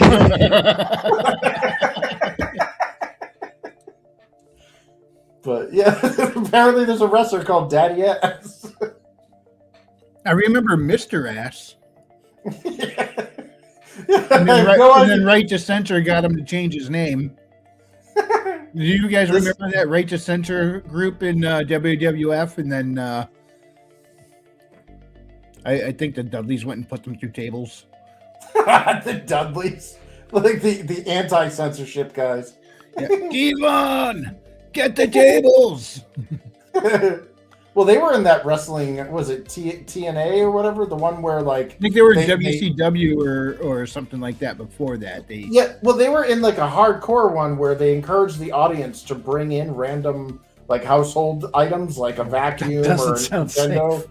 Yeah, they bring it in and they just beat the crap out of each other with like it was like, oh, Bubba Ray just got hit in the face with an NES. It's like, I know how that feels. Oh. I had a friend punch my Sega Master System so hard that the game popped out like a piece of toast. Oh, wow. Oh, You no. remember those kids? Like, I was one of those kids too, but like, for some reason, like people, it's really hard to get me pissed off. But for some reason, I go full Trent Reznor when video games, like, freaking game's cheating! You know, when I was a little kid, and I'm like, now that I have to buy my own games and shit, I'm like, yeah, I totally mellowed out. But there were days where I just snapped my Nintendo controller like a rice cake. Oh yeah, I've broken a few controllers in my time. Yeah, it just it's like the Incredible Hulk, but instead you're just chimping out in front of the TV, swearing at a video game. And you know the parents never help. If you can't handle it, turn it off. Oh, did you just say that? Don't remind me. Hey, you're looking angry there. I'm like, you think? Rage. Like, time to turn the game off. I'm like, no, that's the exact opposite of what I want to do. It was all a blur after that. I don't know how the TV got shattered. Man. I don't know how we got onto that because we got a nice pair of jubbly or butt cheeks. It's all my fault. Yeah. The hypnotic butt cheeks. That's right, She's Frederick. It's all your fault. I'll take credit. I'll take credit. We see ass and we just think about all the ass moments in our gaming lives. Yeah. Do we need AI to make her sing "Boys, boys, boys"? Oh, dude. Rock, make it happen. Yeah. Yeah, that's gonna happen. Yes. We started a thing. If not, we're just gonna start an animation company just to have that. Sabrina Medusa. Oh, well, she's got an ass, and then she's got asps in her head. So she's an asp head. I think they were asp, weren't they, Medusa? Oh, I didn't dig that far. Does it really matter? Hey, this looks familiar. That's me. It's like Chris is off adventuring in ancient Greece and he comes head to head with Medusa. Wait, what kind of snakes are those? Yeah. It'd be like the one guy that survives being like petrified. And there's all these like people petrified all around me, and I'm like staring at the snakes. Man, I don't know. I kind of have like At least not the eyes. Yeah, my eyes are up here. Are those like dreads, man? Yeah. Dude, your dreads are moving. So she's basically a Haitian chick with dreads, and they turn into snakes by the power of voodoo. Hoodoo? Voodoo. Do what? Remind me of the babe. Bumba clap. Oh. Man. I remember getting in trouble when they showed Clash of the Titans in school. And I'm like, I can't see your boobs. Oh well, we had to watch the newer Clash of the Titans, the infinitely worse version. Oh yeah, that one sucked. Well, the funny thing is, like, when I watch it, I'm like, this guy is just Kratos, just not near as cool. Yeah, Sam Worthington. Yeah, but like original Clash of the Titans, fucking awesome movie. Well, it's I such love a it. masterpiece of that technology. Like, it was the last movie to use the stop motion. Like, it was The Ray Harryhausen stop motion. Yeah. You know what? You know what's a better movie that does stop motion? Is Dragon Slayer. In fact, Dragon Slayer won a what is it? I think it's a Oscar, or was going to win an Oscar for its use of that blurred stop motion. That movie, it's weird because it's like, I asked a lot of friends like, hey, did you ever see Dragon Slayer? And they're like, isn't that a cartoon? I'm like, no, it's got the guy from Ghostbusters 2, Janosch. He's the hero, and it's like this chick that like really, really hot, and you get to see her naked underwater because she's pretending to be a boy, and he finds out. I didn't see Dragon Slayer, which is weird. It's so good, dude. Yeah, It's I don't know how I missed that. Are you thinking of Dragon's Lair for the cartoon? Yeah, Dragon's Lair is the cartoon. Yeah, well, it's a Dragon's video Lair. game. 3 death scenes of Dirk.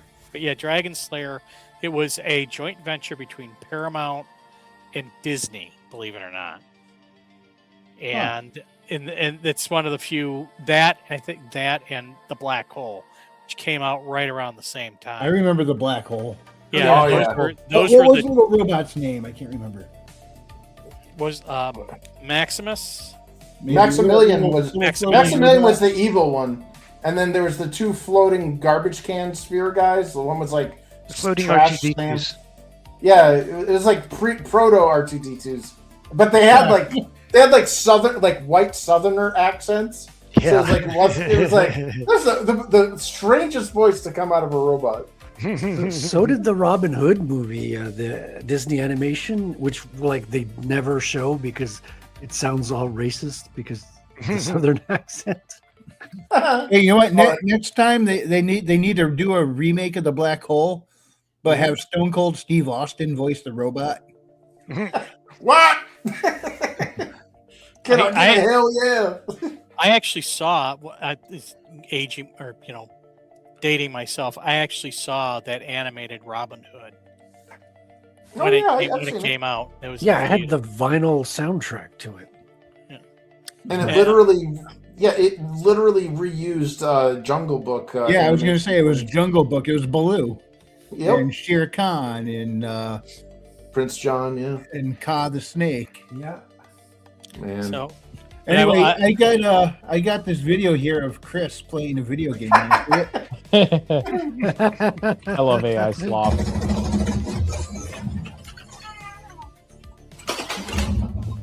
shit. Milo, what are you broke my monitor? Don't you sass me, cat. Oh, 3 in the morning. Come on. I love AI slop.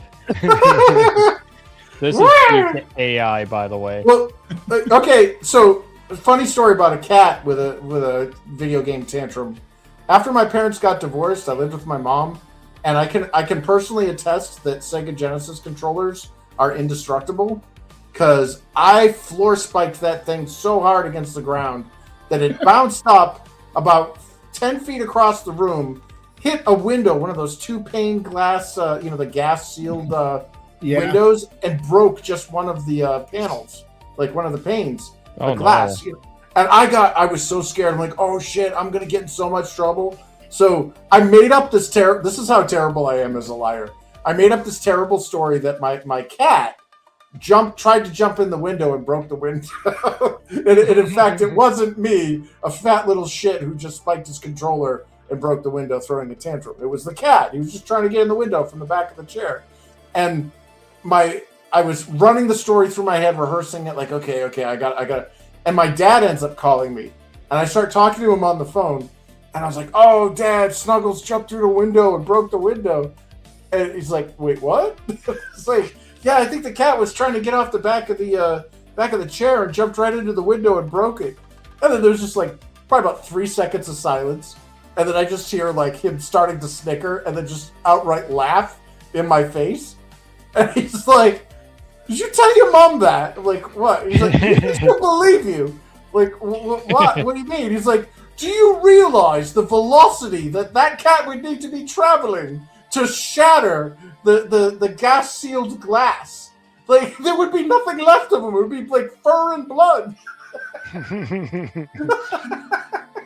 So he's like, "You better come up with a better story than that." Did you try and come up with a better one, and that's what got you started in storytelling? No, because I told her the cat jumped in. She bought it because she's dumb. But I was like, I was panicking for that hour and a half before she. And that is why children need 2 parents. Exactly. Exactly. Yeah. Anyway, see my cat Nomad here? Oh yeah. Yeah. Well, I got video of him. He kind of got out and he was down by the river the other day. Oh. And was he in a van? Well, here's what ended up happening.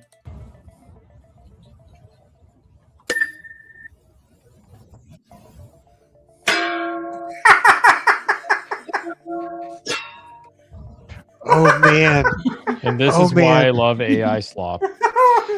I saw a video, and I don't know if it was real or not, but it was like a hedgehog or something that a wild cat had jumped on and was trying to take it down, but the hedgehog was running through a pond with crocodiles in it, and the crocodiles jumped on the cat. Yeah, there's no real videos anymore. Everything is a Yeah. Man. Well, it's getting to the point now where you can't even tell with some of them.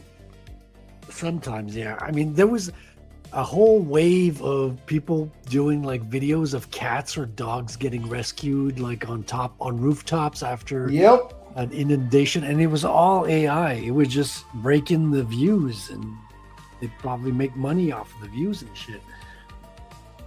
It was just like sympathy porn. Yeah, that's exactly what it is. They used to do that without AI, where they'd put an animal in a terribly like precarious situation, like a kitten or something in the middle of the highway that they go and rescue, and it's like, bitch, you put the cat there. You know, yum yum yum yum yum well, yum yum. It shows how terrible like algorithm hunting is. Like, to chase the algorithm, people will do some really mess. Like, do you remember those videos that YouTube had for a while? They were targeting kids, and it was like, Spider-Man got Elsa pregnant. Oh yeah, the Spider-Man Elsa Gate. Yeah, that was some weird shit with like color programming, and that was some deep disturbing stuff. Yeah. No, all I keep doing with AI is using it to figure out the FTL system in my books or ask dumb questions like, what would happen if this character was inserted in that scenario? Yeah. Which my recent one was a Harry Potter question. Oh. Yeah. Was it about Snape? Not specifically, no. Oh. I put in a grok, I said, in Harry Potter, the Ministry of Magic communicated with the British government.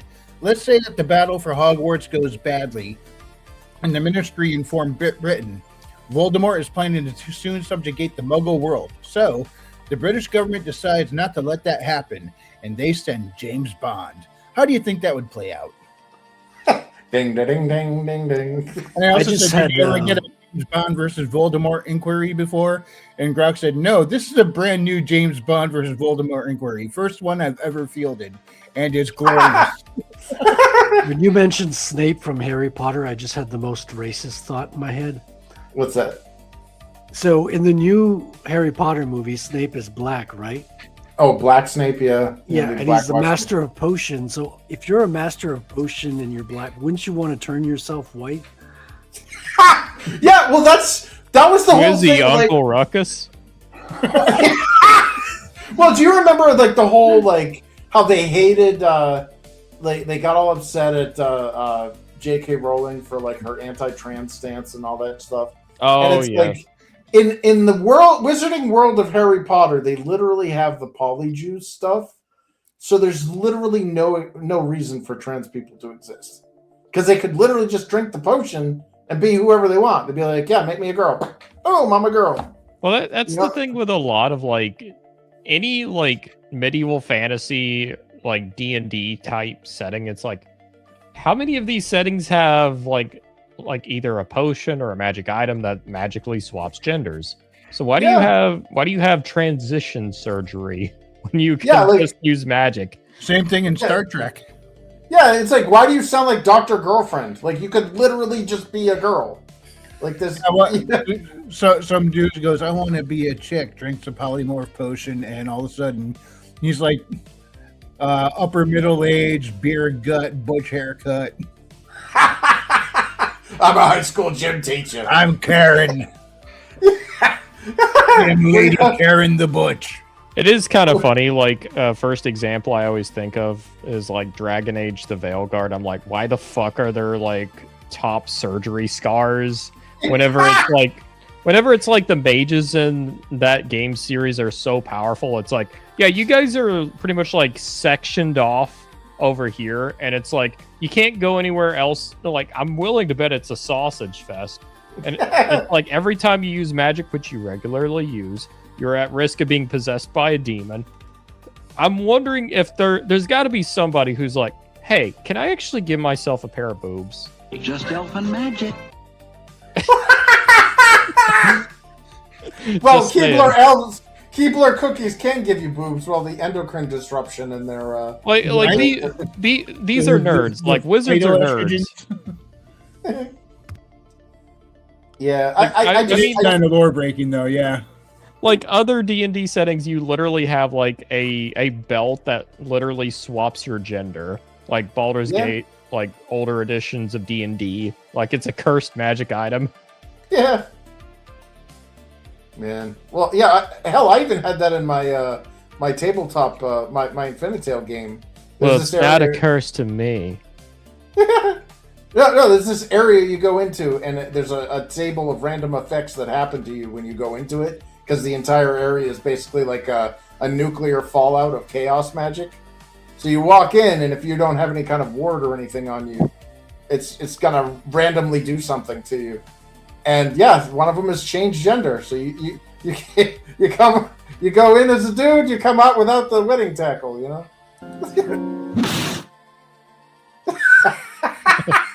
Thank you, Samus. Is that Samus's origin story? Oh God, no! Please no. Otter's like, please don't get him started on that one. Please no. I did a whole segment. There's the folks claiming, "Oh, Samus has got to be a trans woman," and I did a whole segment. Why? Yeah, why? She's literally like. She's the first lady in gaming. Leave her alone. Let she's her like a let her be a superfood. pretty lady on top of like destroying multiple planets, okay? Yeah. Can a woman dream? Or you should have stopped at "Let her be a pretty lady on top." Yeah, giggity. Well, you guys ever see the Other M commercial? Oh yeah. Yeah, they had like it looked like Kristen Bell as or somebody very similar in appearance, and I was like, Other yeah, that would them make- kind of skewed a bit too far in the other direction. Yeah, Like the I'm game. not exactly complaining, but I'm like still like they went a little too far. No, I think her hated character model was good, but the lady who was supposed to be portraying her in the commercial, I don't think she quite landed the look.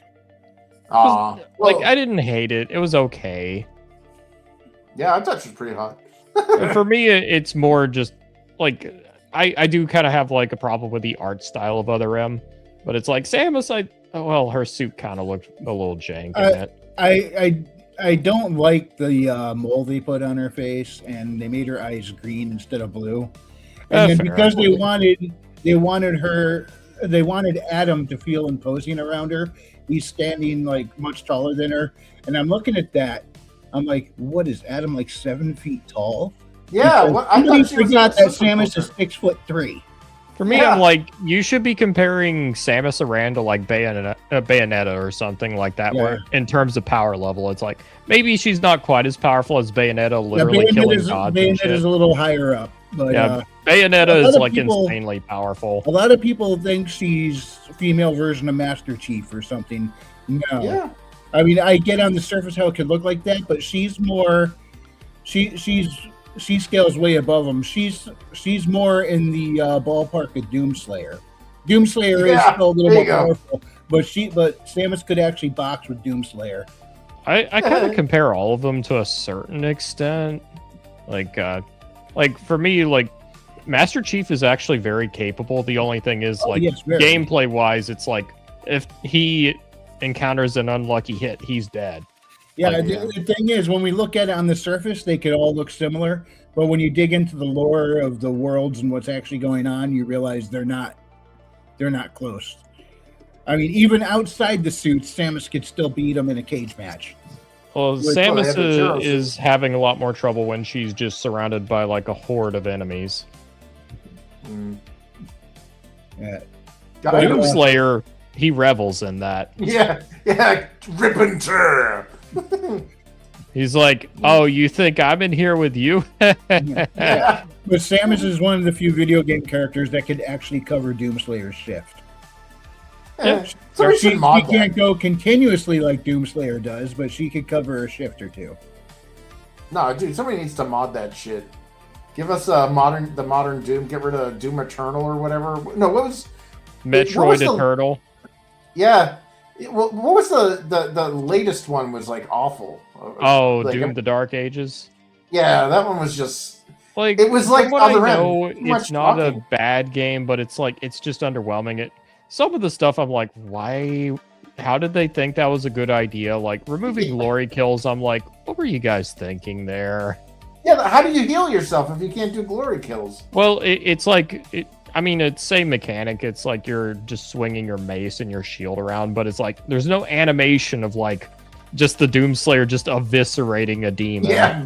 I'm like, Splitting them that's like half the Captain fun. Yeah. Well, I like the pinata, the gore pinata, where you like grab two sides of the demon's head, split him in half. Oh, like that's metal as fuck. yeah. Some of my Never gets favorites old. are from Doom Eternal, where it's just like he's like, oh yeah, you have a head. He just like, what was it? He down punches, so it's like it just goes right into their torso. Now your stomach has a head. Yeah. Oh, dude, yeah, I played this. This is really good. This is, I think, on the Doom 2 WAD. Yeah, it was interesting to watch, and it's funny because like some of the enemy sprites are actually from the 2D games, and you can tell. Yep. But it's Yeah. hilarious.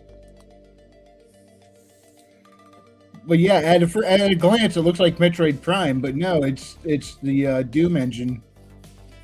Yeah, it's pretty. Well, they have there was some Legend of Zelda 2D sprites in here too. The like the Tektites and stuff. It amazes me what can be achieved with some ROM hacks out there. Yeah, well, that's what I loved about the Doom or the Doom and the Quake engines was like Quake 3 in particular, where all their PK3 files were basically just WinZip files, and you could put it in the root directory of your game, and if you have everything set up in the right hierarchy in the zip file or the PK3 file, it will override the root or the base. So you can just mod a game with WinZip and Notepad. By the way, I do want to, since I'm playing this video at the moment, I want to shout out. This comes from the channel Souls Midnight, MIDKNIGHT. The video is called Someone Remade Metroid and Doom, and it's amazing. Spram's Metroid Doom. Yep. So, yeah. God. Souls Midnight. I've got a video I want to share with you guys. This is like a clip from Meat Canyon. I want to share. Oh boy! You. Oh no! It's actually really good. I love Meat Canyon. Papa Meat, man. That There's a new one already. We saw the Asmongold Hassan last week. Well, that's what I was about to say. Oh, did you already show that one? You're the one who showed it. Huh? You showed it on stream. Yeah, I believe so. I mean, I am up for seeing it again. Hey, don't pick on me for early onset dementia anymore. Am I? I mean, I'm usually the one who's demented here, but I don't think I shared it on stream. I remember watching. We watched it like a couple weeks ago in here. Was it on Frederick's stream?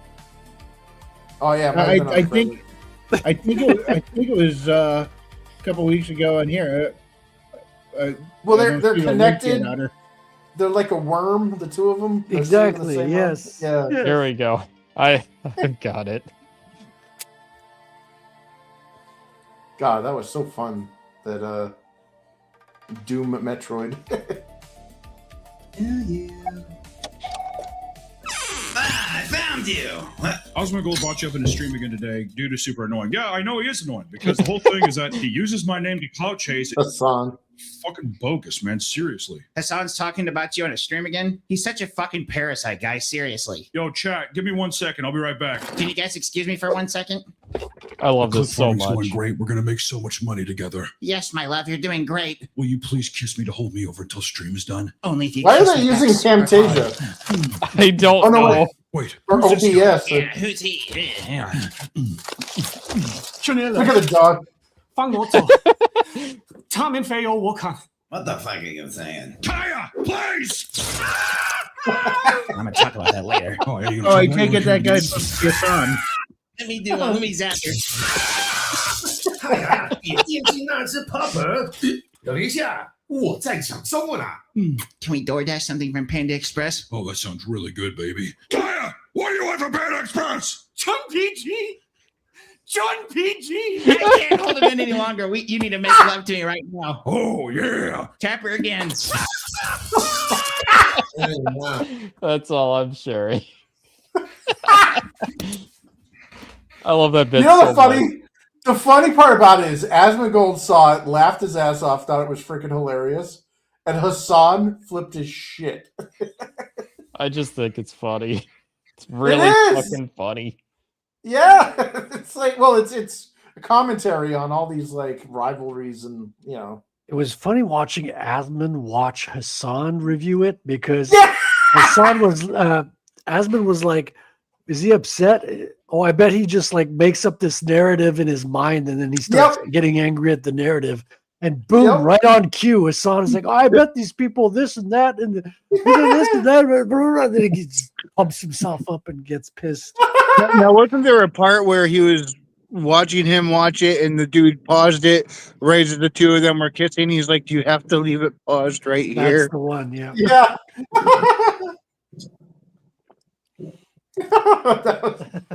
But I like how like at least Asmongold has a sense of humor. You know, he's like, whatever, like it's you know, it's a joke. It's supposed to be funny. Yeah, I'm still quoting Kaya. What do you want from Panda Express? PG, PG. And there is like some truth one to more this. time. there's some truth to this cartoon as well, because they had the same agent for a while. I don't know if this is still the case today, but like just last year, like they're working under the same agent. So in a sense, they're making money off of each other. There's really a bit of truth to that. Oh, yeah, like I think that's part of why it's so funny. Yeah. God, Hassan, man, that very few people like irk me just by their presence. He's one of them. Like, it's just you're a nepo baby. You're a spoiled kid. Like, enjoy life.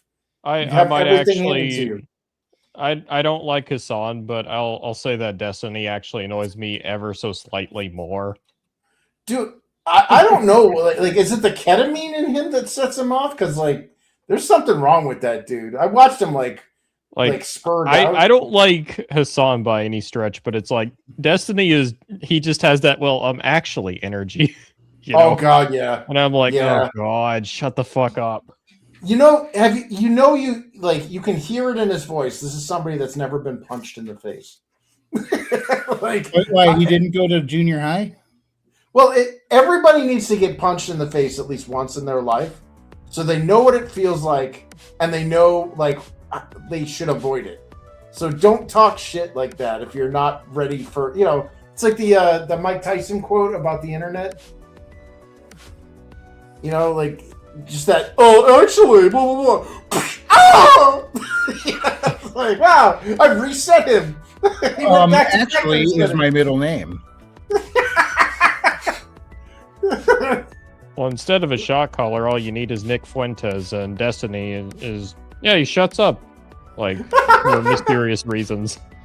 Is it because of Yeah, there's a few sounds, but like, I mean, no talking at least. Yeah. Right. He's making noise on the meat microphone. Well, on that note, we are coming to the end of the show. Anything else you guys want to go over before we do the parting plugs? So I know I made this joke, but can we please swap topics? Yeah. Swap topics like no, I'm not going to say it. Just going down a rabbit hole. What are you going to say? I was going to say swap topics like Asmin and Hassan were swapping spit. Oh. Kill me now. The bleach, it's not working. My eyes. Kill me now. No, seriously, is there anything anybody else wants to bring up before we go to parting plugs? No. Orange chicken. Funny part is that's what I had for dinner tonight. Oh, nice. Oh my God. Hello? You order Chinese food? Oh, we got our food here. It's cold outside. Oh, you fat fuck. You got egg roll. You got dumplings, spare ribs. You got everything. Everything. Oh, bao, bo ding bao, cao ni ma. What you see, Guido? All right. Otter. Well, if you want to check out my books, you can find the first two books in the Steel and Stormbright saga on Amazon and all the big retailers. I'm currently working on book 3 in the outline phase, about midway through, getting some really fun ideas together for the third outing. In the meantime, you can check out my books if you're in the mood for some quality swords and sorcery, along with a nice bit of plot to accompany it. On top of that, I do gaming streams normally every Monday and Friday. Today's actually an exception. So be sure to check out my channel on the Lord Otter.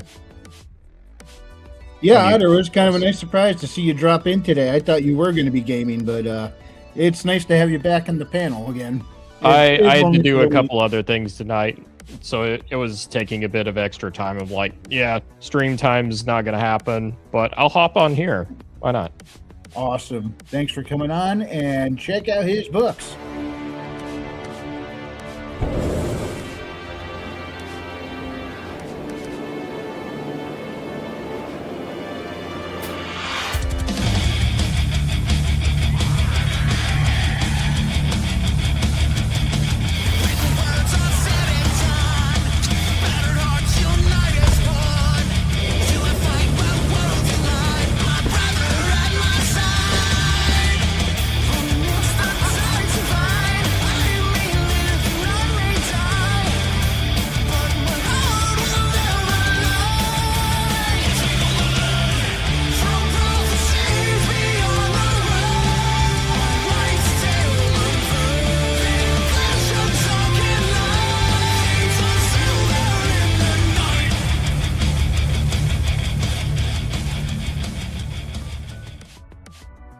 Don't let that October 31st fool you. That was last October, so they're out now.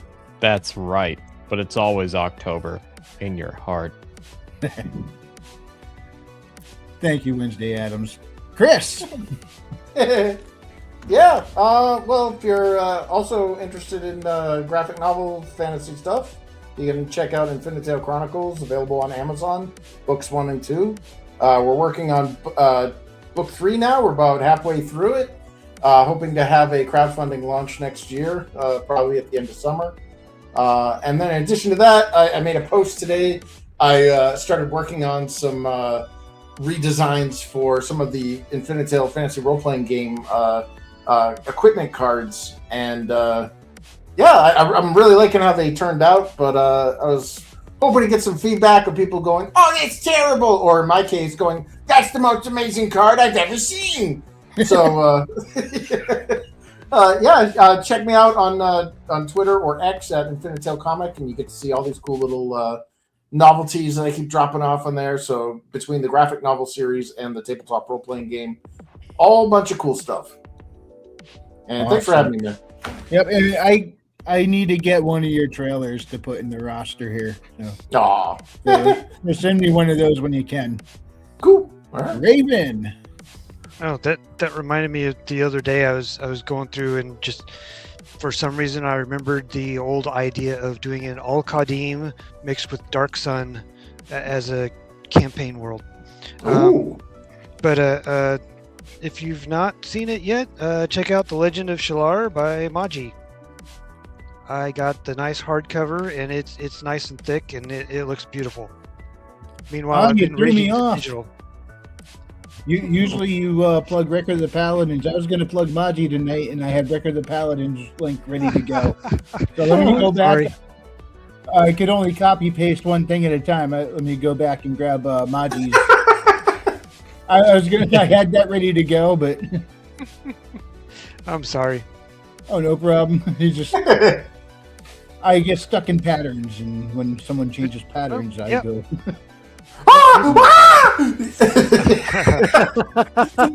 The teacher screams and leaves the classroom. Okay, link is in for The Legend of Shalar by Maji Chan. When I get out of my patterns, I get a little crazy. Don't mind if I do. I just finished chapter 3, and it's been good so far. Yep, link is in the live chat. It's also in the description for Legend of Shalar. So go ahead and check that out. Nice. Herman! So, wife has read through the next book and said it's probably her best or favorite book now.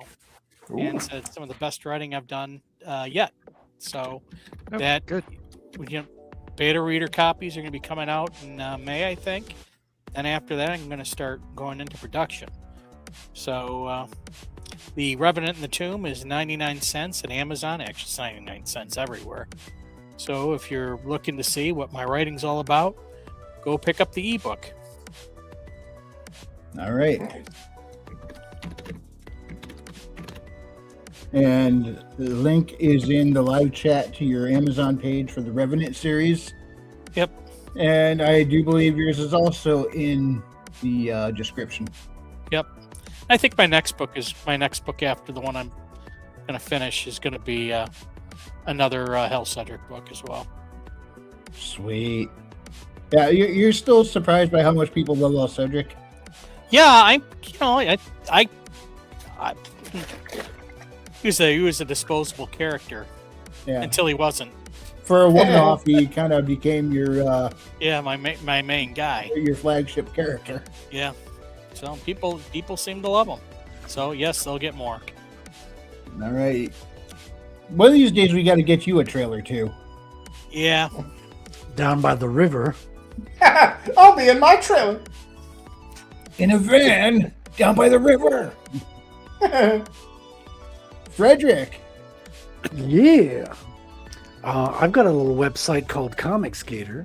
So if you want to stay up to date on what's happening in the Comic Skate space with campaigns, which I also have one of, I've got Rattel heading to the printer really, really soon. I've got about 3 pages of design work in the back of the book, so it's like last stretch. really close. Chris has been giving me some good feedback on those. So I'm just finalizing that. The comic portion is done, and it's really close to getting ready to go.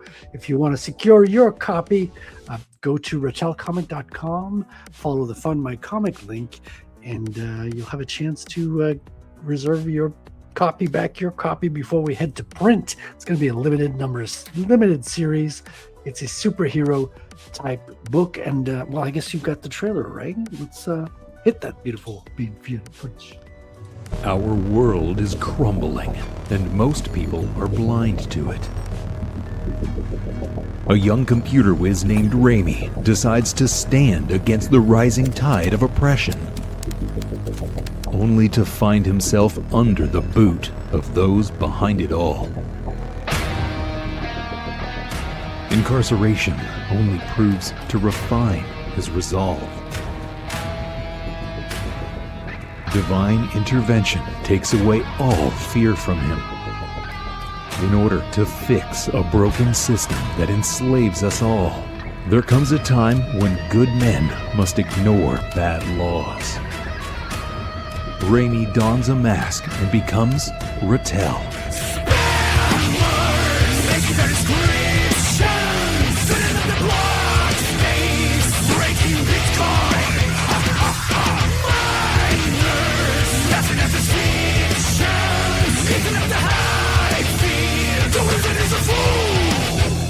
Rattel uses intelligence and technology to combat ancient and dark forces for justice and a better tomorrow. Will Rattel take down the technocratic tyrants who've harnessed an ancient evil, or be crushed by the invisible hand?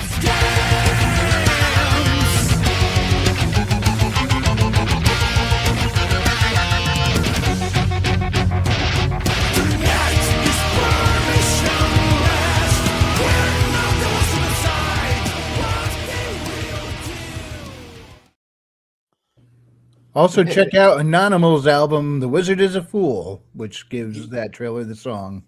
Hell yeah. Yeah, on wavelake.com, I think. Wavelake, it's a Bitcoin-based music service, so you can actually tip in Bitcoin there. All right. And you can check out my stuff on Amazon. I got 2 books out, Haley Star Bad Kitty and Bad Kitty Haley's World. They are magic-fueled sci-fi adventures, a little bit Goonies, a little bit fantasy, a whole lot of fun. So go ahead and check those out on Amazon or pretty much anywhere books are sold. You can also check out my Substack under Frequency Studios, where I have a short story set in the same universe about some LA detectives trying to solve a missing persons case. You can also check out my X account. It's Frequency Studios, but remove the first E. So at Frequency Studio. I can't pronounce it without the E, but you get the idea. It's there. Also, wanted to shout out Maji's book, Brian McCoppin's book series one more time, Record of the Paladins. And there it is in the live chat. So go ahead and check that out. Also, tomorrow night, Frederick, who's the guest? Yes, Jonathan Colton is the guest. He is a comic book artist who has an interesting background, studied in the arts, but also was a correctional officer and police sketch artist. So he's got a book out called Three Brothers Gruff, which is a incredibly good-looking fantasy book. So you're not going to want to miss it. We're going to have an interesting conversation. All right, that is tomorrow at 8 p.m. Eastern on Frederick's channel. So go check that out. You'll see a lot of the same faces there that you do here. Or not that you're really seeing any of our faces. But you don't see any faces. Yeah. I mean, you can see mine in the upper corner of my panel there. But yeah, that was before I gained the weight and lost my teeth. That's what, so I'll leave that one there. That's a lot better to look at. Still not the best looking guy. We do see Otter's face, to be fair. Look at that face. Look at that face. Isn't it cute? Yeah, give us the derp eyes. All right. I need to give the derp eyes 1 second. I need to prepare for the derp eyes. I wasn't prepared. I'm about to be a very derpy otter. Derp. I am a derpy otter. He went wall-eyed. You have to do one of these videos, pre-recorded videos where you AI that otter at some point. I'm curious to see him come to life and move his mouth and have emotions. I mean, I don't want to AI animate myself. I think I'm perfectly animated as I am, you know? All right. Well, if you enjoyed this presentation, hit the like, and if you didn't, we appreciate you stopping by. We'll see you next time, and God bless. God bless. Squeakity squeak. All sorts of squeak. Oh, yeah. Derp. Derp, derp. Derp-a-derp. All sorts of otter derp. Squeak and destroy. Squeak and mix. Jewish space lasers. The squeak. Good night, everybody. Good night. Night. I'm a Gorum squeaker.